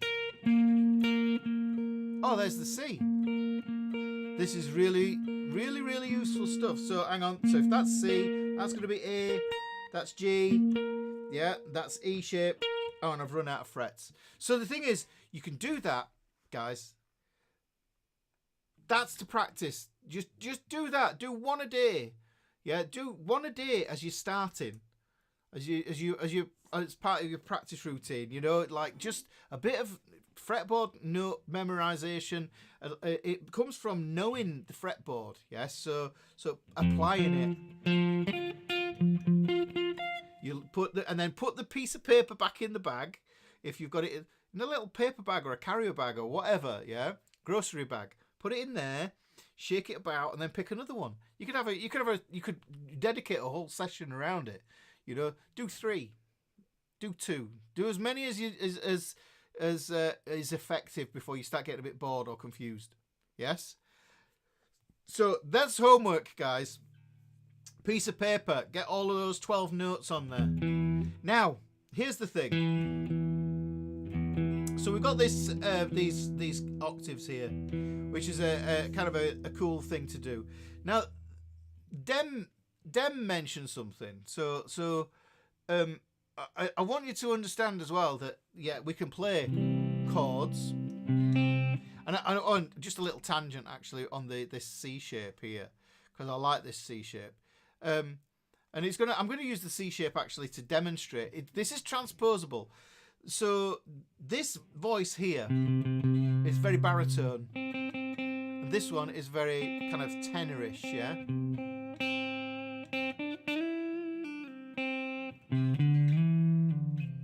So what I can do is I can use this C shape and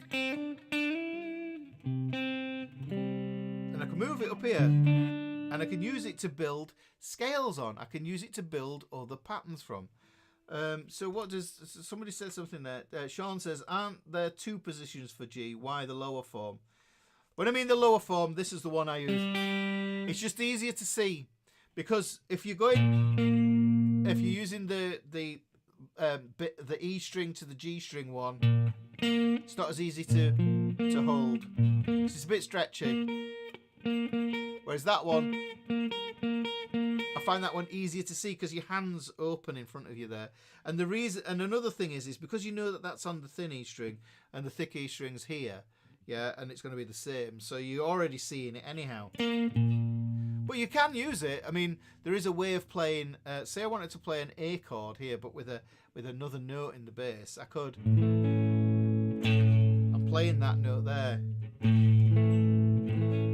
But that's I'm thinking of that as a G shape.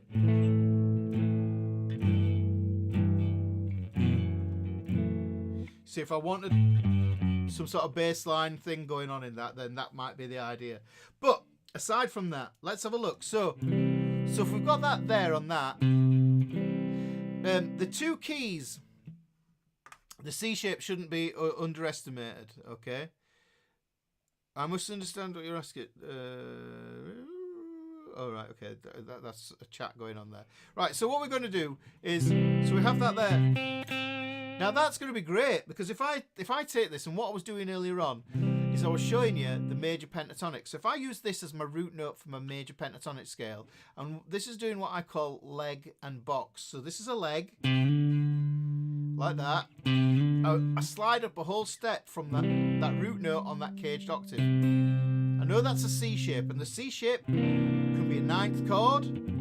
Yeah, it can be an add 9. It can be just a 7th. It could be a 7 sharp 9. So it could be all sorts of different things. So, but this here, if I take that note there and use that as my root note for my chord and my scale, because that's what they are, they're the same thing. I'm going to go up, slide up a step, and then put a rectangle on it. Okay. So I've got a leg. I kind of think of it as a leg with a rectangle on it.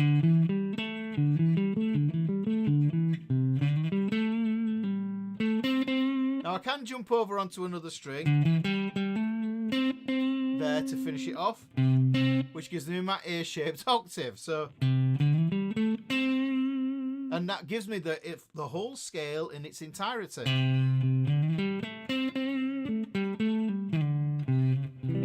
you see how that fits there. But the thing is, because what I'm focusing on is I'm focusing on this string pair here. So string pairs figure massively into this as well, because what we do is we use octaves to bridge string pairs. So if we take this note here, and this note here, then what I could do is I could take that same pattern where I go leg into a rectangle, and I can repeat the pattern down here in a higher voice. So that makes it really, really important. So this is a C shape. Okay, I'm going to play it as a C7. I'm going to move it up here to an E7. Okay, now I can still play that same idea using the idea that this is my root note. So you can see where this shape comes from. Also, even though I'm not playing the root note here, I can see where I need to start from.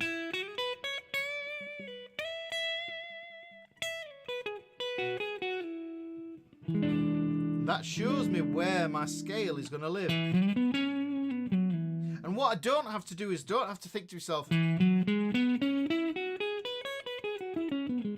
I can see that, even though I can see that, because I've practiced the hell out of it. This, seeing a string pair, is infinitely easier than seeing a box pattern. Yeah? And that becomes a really super useful application of that C shape. So I'm there.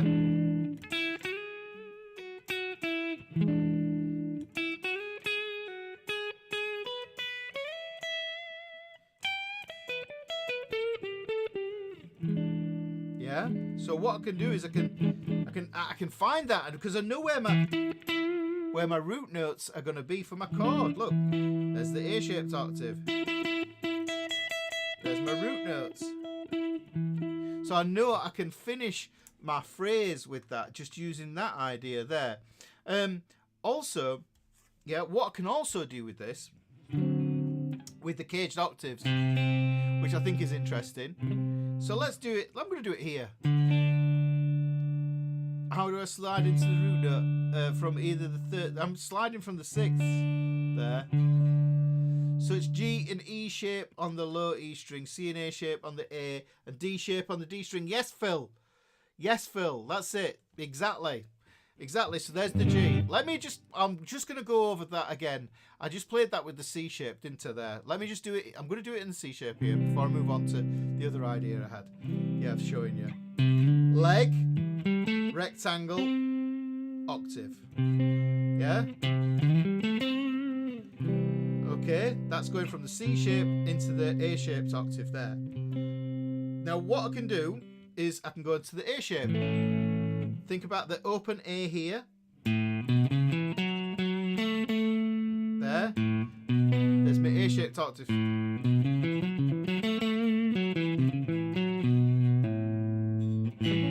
Okay. Oh, thank you, Doug. Okay. So we've got that there. Okay. So we've got leg, rectangle. There's the octave on the A shape. Now I can think to myself, look, I've got that there. In my A shape, I've got 5R3.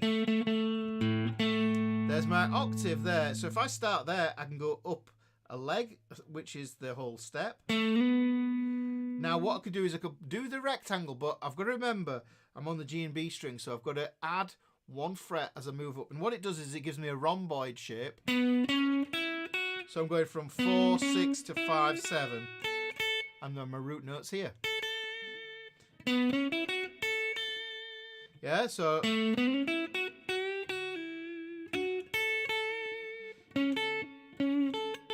you can see that lives there, but I could also have it here. Or I can join both of them up. Listen. And now I've got a whole run that I can play on that A chord, on the A major 7 chord, or even an A7 chord. So if I play that A7 there,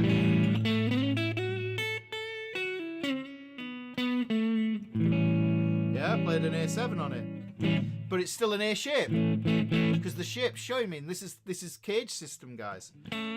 So if I do that, that's the A shape. Next shape's the G shape. Okay. This is all major pentatonic. Yes, it's all major. So looking at this one, G chord here. I know I've got a root note here. I've got an open G string as the root note, and I've got a root note here. Now this one, let's tackle this one, because this one goes. I've got that step going up, that leg. I know I should have a box here, but I haven't got another string. Yeah. So that becomes more of that washing line blues idea. Remember the washing line lesson, guys? Yeah.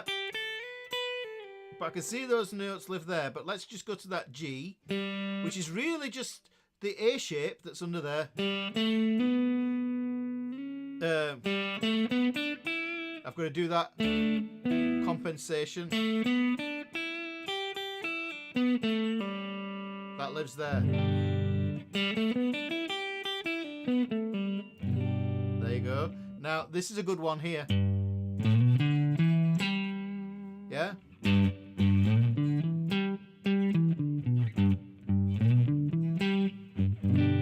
So you can see where that hooks up onto this chord here. So that's the G shape. E shape's going to work the same. There's the E-shaped octave.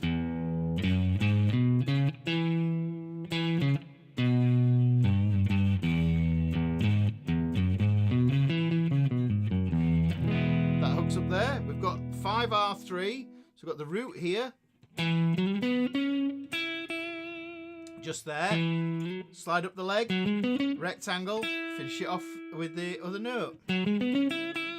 Yeah, and then because this is on the thin E string, we've got the notes going up that way. But you can see that these notes are available to us.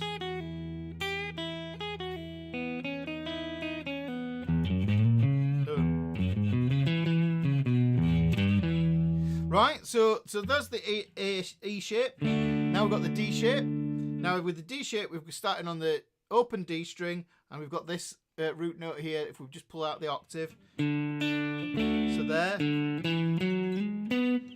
Oh. So there it goes again. There's the leg. There's the rectangle. There's the octave to finish it off, which is the D-shaped octave.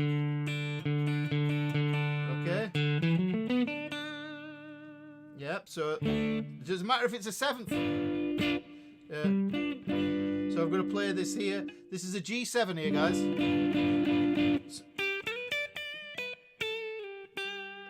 Yeah, play. See how that fits? I'm looking and visualizing where my root note would ordinarily live in that. Or I can also take it from this bit here.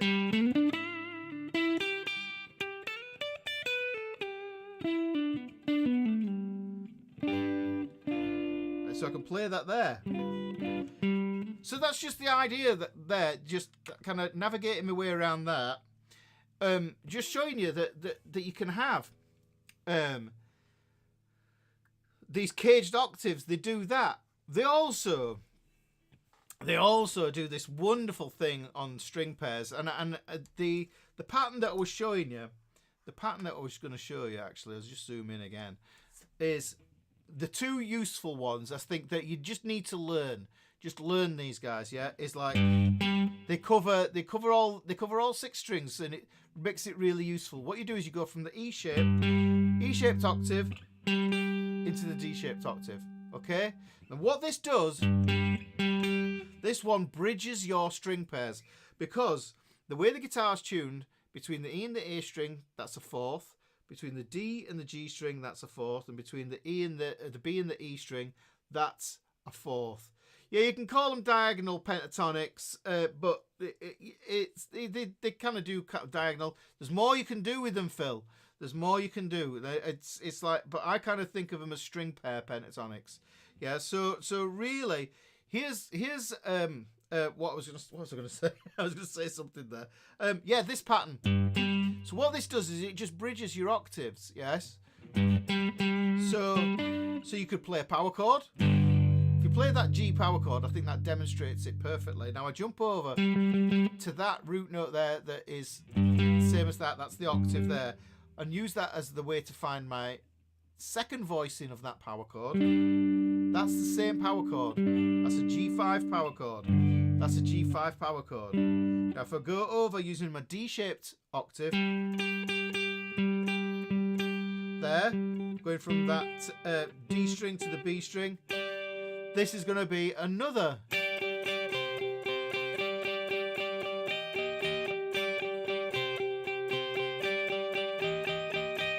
Now if I take that down here,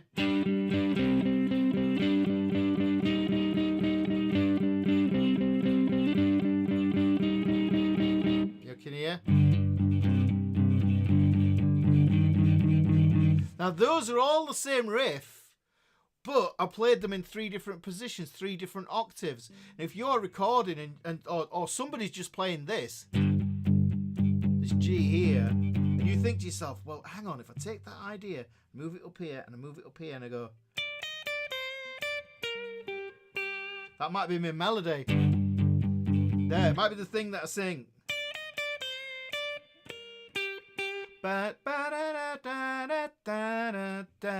You hear it?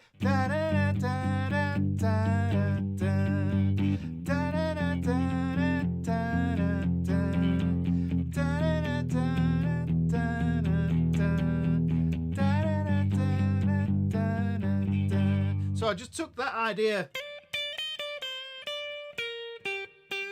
there and just placed it there. So now I can use it. I could use it. That could be my melody. It could be something that you get the keyboard player to play that, or somebody else to play that. If you know where the roots live in a pentatonic major scale, it explains where leg and rectangle concept fits, and you name that shape in intervals. Yeah, and you get your major pentatonic scale formula. Yeah, it's exactly. This is the thing, and it works. And it works with your with other scales as well. But what I was going to show you as well. Another thing that's cool about this, right? And I'll show you this one. It could be that what you might want to do is you might want to do a bit of a scale.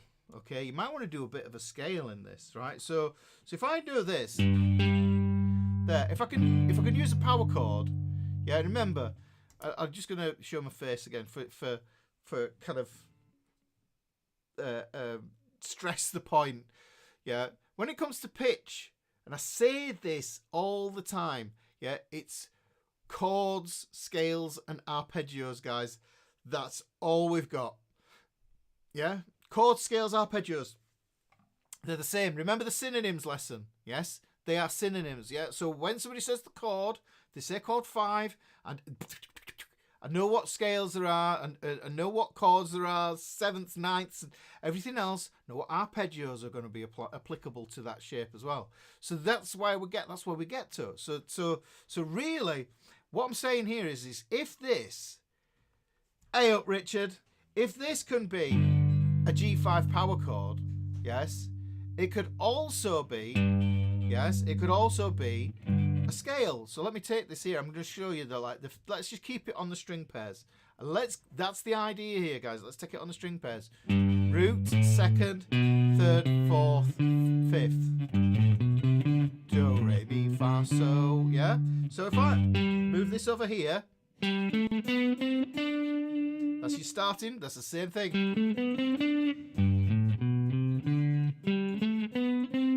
Jump over.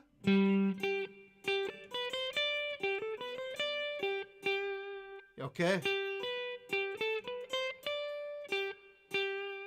Right, so we can do that with the scale. Another reason why this is good, right, is, like I say, for arpeggios. If we know this is here,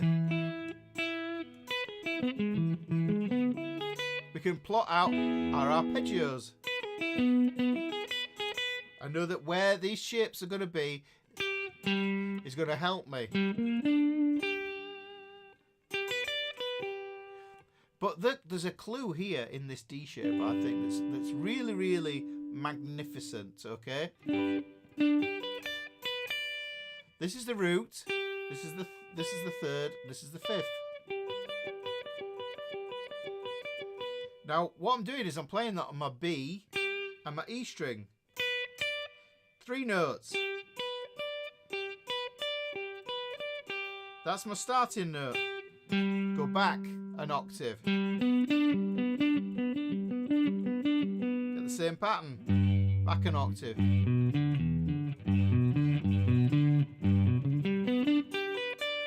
Now I've got all those 3 there that I can connect up as a major arpeggio. Want a minor one? It goes root, flat third. Yeah, root, flat third, fifth. Root, flat third, fifth. There's a minor. Start, go up an octave. Use the caged octave.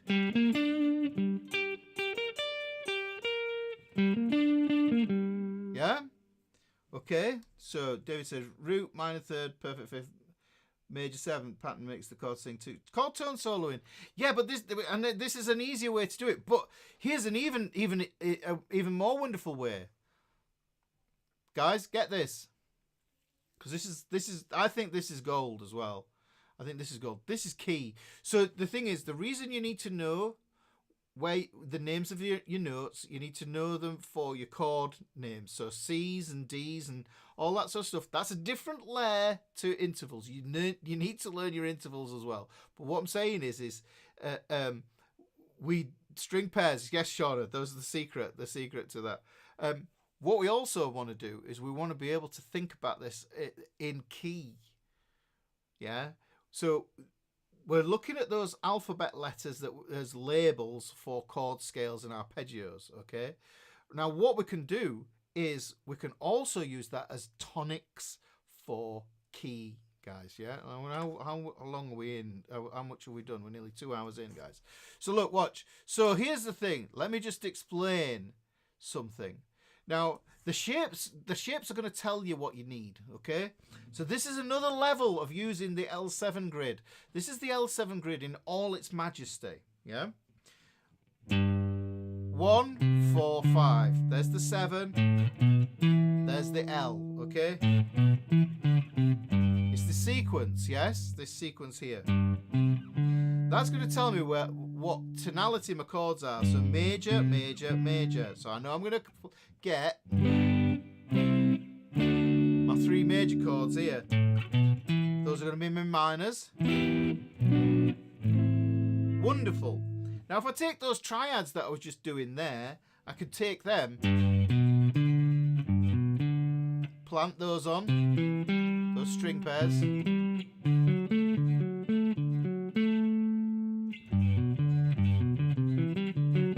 Yeah? Those there are my majors. Now if I want my minors, what I do is I shift the pattern, root, flat third, fifth. Okay? 5, 8, 7. Yeah, so I've got, now I've got these little patterns here. They're going to help me. Now, but the cool thing is that I know that if this is my L7 grid here, what I can do is I can transpose the L7 grid off the E and A strings. Now, I had somebody question me this the other day, right? And the thing is, I can drop it onto the G string and the D string now. So I'm going to use this string pair as well. So look, 1, 4, 5, 6, 3, 2. 1, 4, 5, 6, 3, 2. Same thing. So I know that if this is 1, then I can play my major pentatonic. I can play my little triad. I can play my little arpeggio, little scale there, 5-note scale. There. Right, we've got that there. Now here, gets a bit tricky here because root,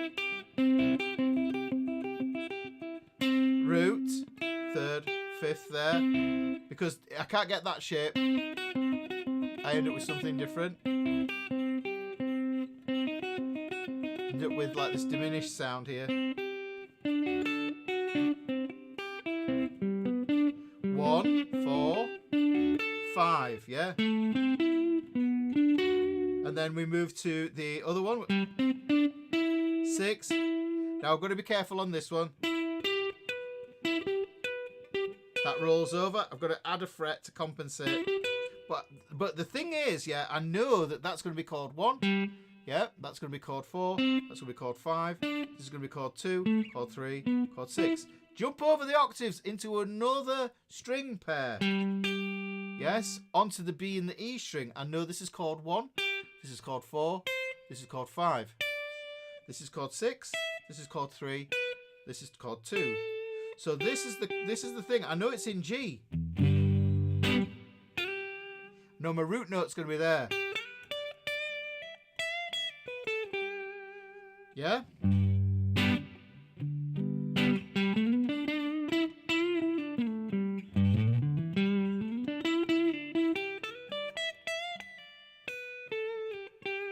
So you can see how I can link those up going across there.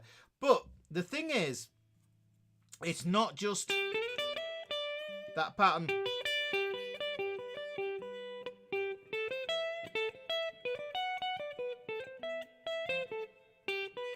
I can add those little patterns. This one, this or I could play it as a 3-note per string thing idea. Yeah, move up here, there's going to be a 3-note per string Dorian. Next is going to be Phrygian. Because that's chord 1, chord 2, chord 3. Okay. We've run out on the other thing here, but you know, if we were to transfer it, we could transfer it on these strings and on these strings as well. I hope this makes sense, guys. I do realise I'm getting into some newish territory. Hopefully it makes sense. Let's see, what else have I got? Yeah, like here, this is cool. Let me just show you how you use this idea for changing your notes in your chords. So I particularly like this. Right, okay. Here we've got an A7 chord, okay?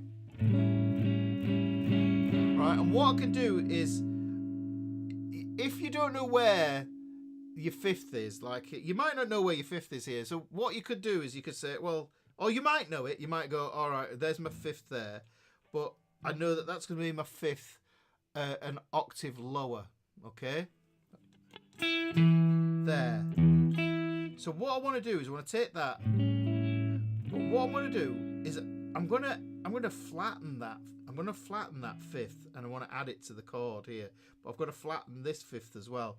Or I can visualize that power chord. Look, there's the power chord. Flatten the fifth, okay? But I don't actually want to use that one. I'm just using this to help me to model it. But I know, by jumping over my C-shaped octave there, I know that if I take this, and I'm going to take that one, I want it lower. So what I'm going to do is I'm going to get a dominant 7 flat 5. And I could do the same thing as well. There's the 5. So I think to myself, okay, there's my 5. If I want it to be there, then for it to be a C-shaped octave, I can see that it lives just there. So I can go, okay, there's a 7 with a sharp 5 on it as well. So I can alter these different notes. Yes, I can see where they all live. And you know, sometimes you get these mad chords, and you think to yourself, right, well, my hands just won't do that. Yeah, and so what you can do is you can use that caged octave way of shifting the note into a position where you think, just, I can manage that way. That's a bit easier for my hands. And especially because you can go through all 5 of the shapes, yes, all 5 of the caged chord shapes, then you'll probably find a shape that will work. It might be further up the neck or something like that, you know, but because the frets are narrower, it's just easier for you to grip. Where there's less tension, maybe. There's lots of different things, so it's about moving these notes around. But the thing is, spotting the note, and so what we're doing is we're equating it to an interval and shifting an interval based on knowing what chords are underneath your fingers. Hopefully that makes sense there, guys. And another reason this is all important as well, guys, is so you can find that tonic. You need to be able to find that tonic, because if you know where the tonic is, you can change keys. Somebody comes in. There's a film, Fabulous. It's an old film now. Fabulous Baker Brothers, Michelle Pfeiffer, and I'm trying to remember who it is. There's 2 brothers who were actors. They were both in it. Michelle Pfeiffer, she's a singer, yeah, and they kind of play piano and jazz piano stuff. And she goes, she comes in and she says, Summertime in B flat, boys. And they just immediately play everything because they understand the chords, they know the changes, yeah. It's just they transpose them to the new key. So how do we do that on guitar? Well, that's where the L7 grid comes in, and you think to yourself, okay, well, look, you know, I'm in the key of G here, right? Okay, and I want to transpose everything, yeah. That's the melody. Yeah, I can't sing that. Can you do it a half step lower? Okay.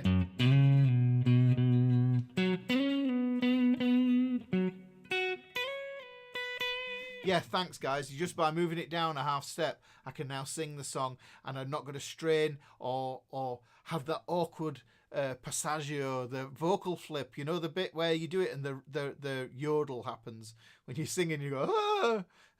You find the yodel.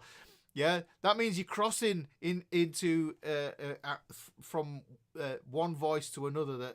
That's just not. It's not. You're not in the right key. You got to find your tessitura. Yeah. So this is one of those things that's going to help facilitate. If you can transpose the L7 grid, you can transpose everything that goes along with it. Okay. Does that make sense? Okay. Right, guys. I think we've done a monster. We're 2 hours in. It's another good one. So this is what happens when Mrs. Ricky isn't here to rein me in.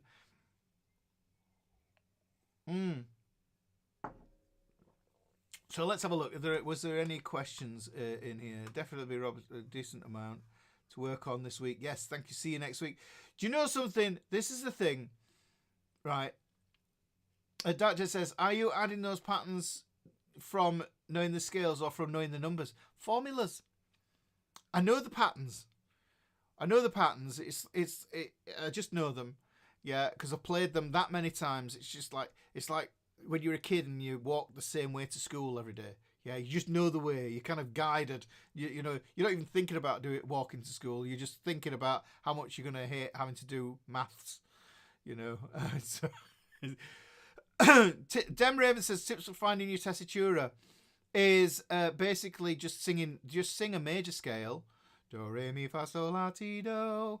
Find out where that feels. But your tessitura is usually based around your speaking voice. Because if you think about it, I've been talking for 2 hours now. Yeah. And I've been waffling for 2 hours now. And I'm not tired vocally, you know. And this is the thing, the tessitura, if you can sing within your tessitura, it won't tire you out. Yeah, and you can build upon that and get a good solid foundation in that range of your voice, and then you can expand upon it. There's loads of exercises and things that you could do to expand upon that. So that's what I'd say. So, but the thing is, Dark Jet says, am I adding those patterns I know from the scales or knowing the numbers, but also knowing the numbers? Yes, and thinking that on the fly, because when I look, I see the patterns, I see the shapes, I see the intervals, I see the scales, I see the chords, and none of them are any different to each other, and the key, and I can see where they sit in terms of the key. Yeah, so it's all there in front. It's like the Matrix, you know, where Neo can see all the stuff. That's what happens. You just see it, you know. But the thing is, the walk to school, unless you do it, yeah, you're not going to know the route. Yeah, so you've got to do it. You've got to put the work in to get that to happen. Yeah, so and I'm basically you know, I think of myself as somebody says to me, how do I get to school? And I say, do it this way. This is how you get to school. Okay. Steve Tyler was right on. He was always using his throat. He used his throat a lot for singing, and the screaming didn't help, you know. And the thing is, vocal health is a thing now. But back in the day when those guys were romping around the planet on planes and stuff and being proper rock stars, yeah, there was a lot of stuff there that just didn't help his voice. So right, okay, right. So I think that's about where we're at. Guys, if you've enjoyed it, make sure you wallop that like as well. What I would appreciate is if you've enjoyed the lesson, when the live stream ends, if you could drop a comment on the video, that would be brilliant. If you haven't got the book, let me just remind you, I'll do this. If you haven't got the book, this is, like I say, I'd say that what I've gone over today is lesson 9 and lesson 10 in the book, but the one I wanted to get into was linking these caged octaves. So it's sort of 2 lessons from the book of 80 lessons. Yes, if you haven't got the book, this is where you get the book from. Get the book, pop along to these Wednesday live guitar classes, ask questions, get some clarification, get some good foundations in there, feel confident about the thing that you're talking about, and then you can talk about it to other musicians, yeah, as well. So it's all good stuff, okay? Do your homework. Do the homework, guys. Remember I said about doing the homework. So that is the book where you get that spiral bound off Lulu, paperback off Amazon, and you can also get it as an ebook. If you get it as an ebook, then it automatically sort of enrolls you freebie for free in the Fretboard fraternity here. It's a free platform, guys. It's just like, it's a safe place to be. You can join there and join in the fun, and it'd be nice to see you in there. And I check in there every day and make sure everybody's okay, nobody's fighting or posting any politics. There's nothing in there like that. Okay, it's all very, very wholesome fun. If you want any of the extra stuff that I'm going to put out for this, I'm going to put together some PDFs tomorrow for tonight's class for the PDF Club members. They're exclusive to PDF Club members. I'll be banging them here in PDF Club. If you want to see what PDF Club is there, then get that there. So that would be wonderful to see you in PDF Club, which is part of the Fretboard fraternity as well. If you're already in the Fretboard fraternity, yeah, the thing is, you know, you just join PDF Club, and it's just seamless. You just click in between them, and it's all part of the same thing. Right, guys. So, okay, right. I think I did the kind of like the thing at the beginning, really, didn't I? About telling you about fear, false expectation about reality, but also about putting things, having context with your learning on guitar. So I would say that if you can be brave enough, and I challenge you, I dare you to be awesome, I'm daring you to be awesome, and think about it. If you feel that you can string 3 songs together, if you can do that, yeah, if you can play them, yeah, okay, it doesn't have to be verbatim, you know, as recorded, you know. They can be simple 3-chord, 4-chord things, yes. Even if you don't want to sing them, get somebody to sing with you. Go do an open mic, yeah, and you'll see how excited you feel once you've done it, and how proud of yourself you'll feel. You'll feel a whole range of emotions. It'll keep you honest, yeah. It'll tell you what you need to practice. It'll tell you, you say, all right, well, my chord changes could do with being a bit quicker, or that chord, I'm a bit sketchy on that one. Then it's telling you what to practice, because it's applicable. It's got context and relevance to what it is that you're doing with your guitar, guys. So, but the thing that I always say at the end, with the PDFs show the little shapes that are used to play the solos from the chord shapes. Yes, they will do. Yes, that's what I was just thinking there about putting the major pentatonic. I'll do that. I'll keep it simple. Major pentatonic on the CAGED octaves. Yeah, it's nice and easy. It's a very simple thing. So Shauna, definitely, look, put yourself out there. Yeah, we only live once. Okay, we only live once. Unless you believe in reincarnation, then you probably think we'd live like 15 gazillion times. I don't know. Don't want to come back as a I don't know, chicken. So I don't know why that's funny, but it just made me laugh. Remember who you're playing guitar for, guys. Yes, that's what I'm saying.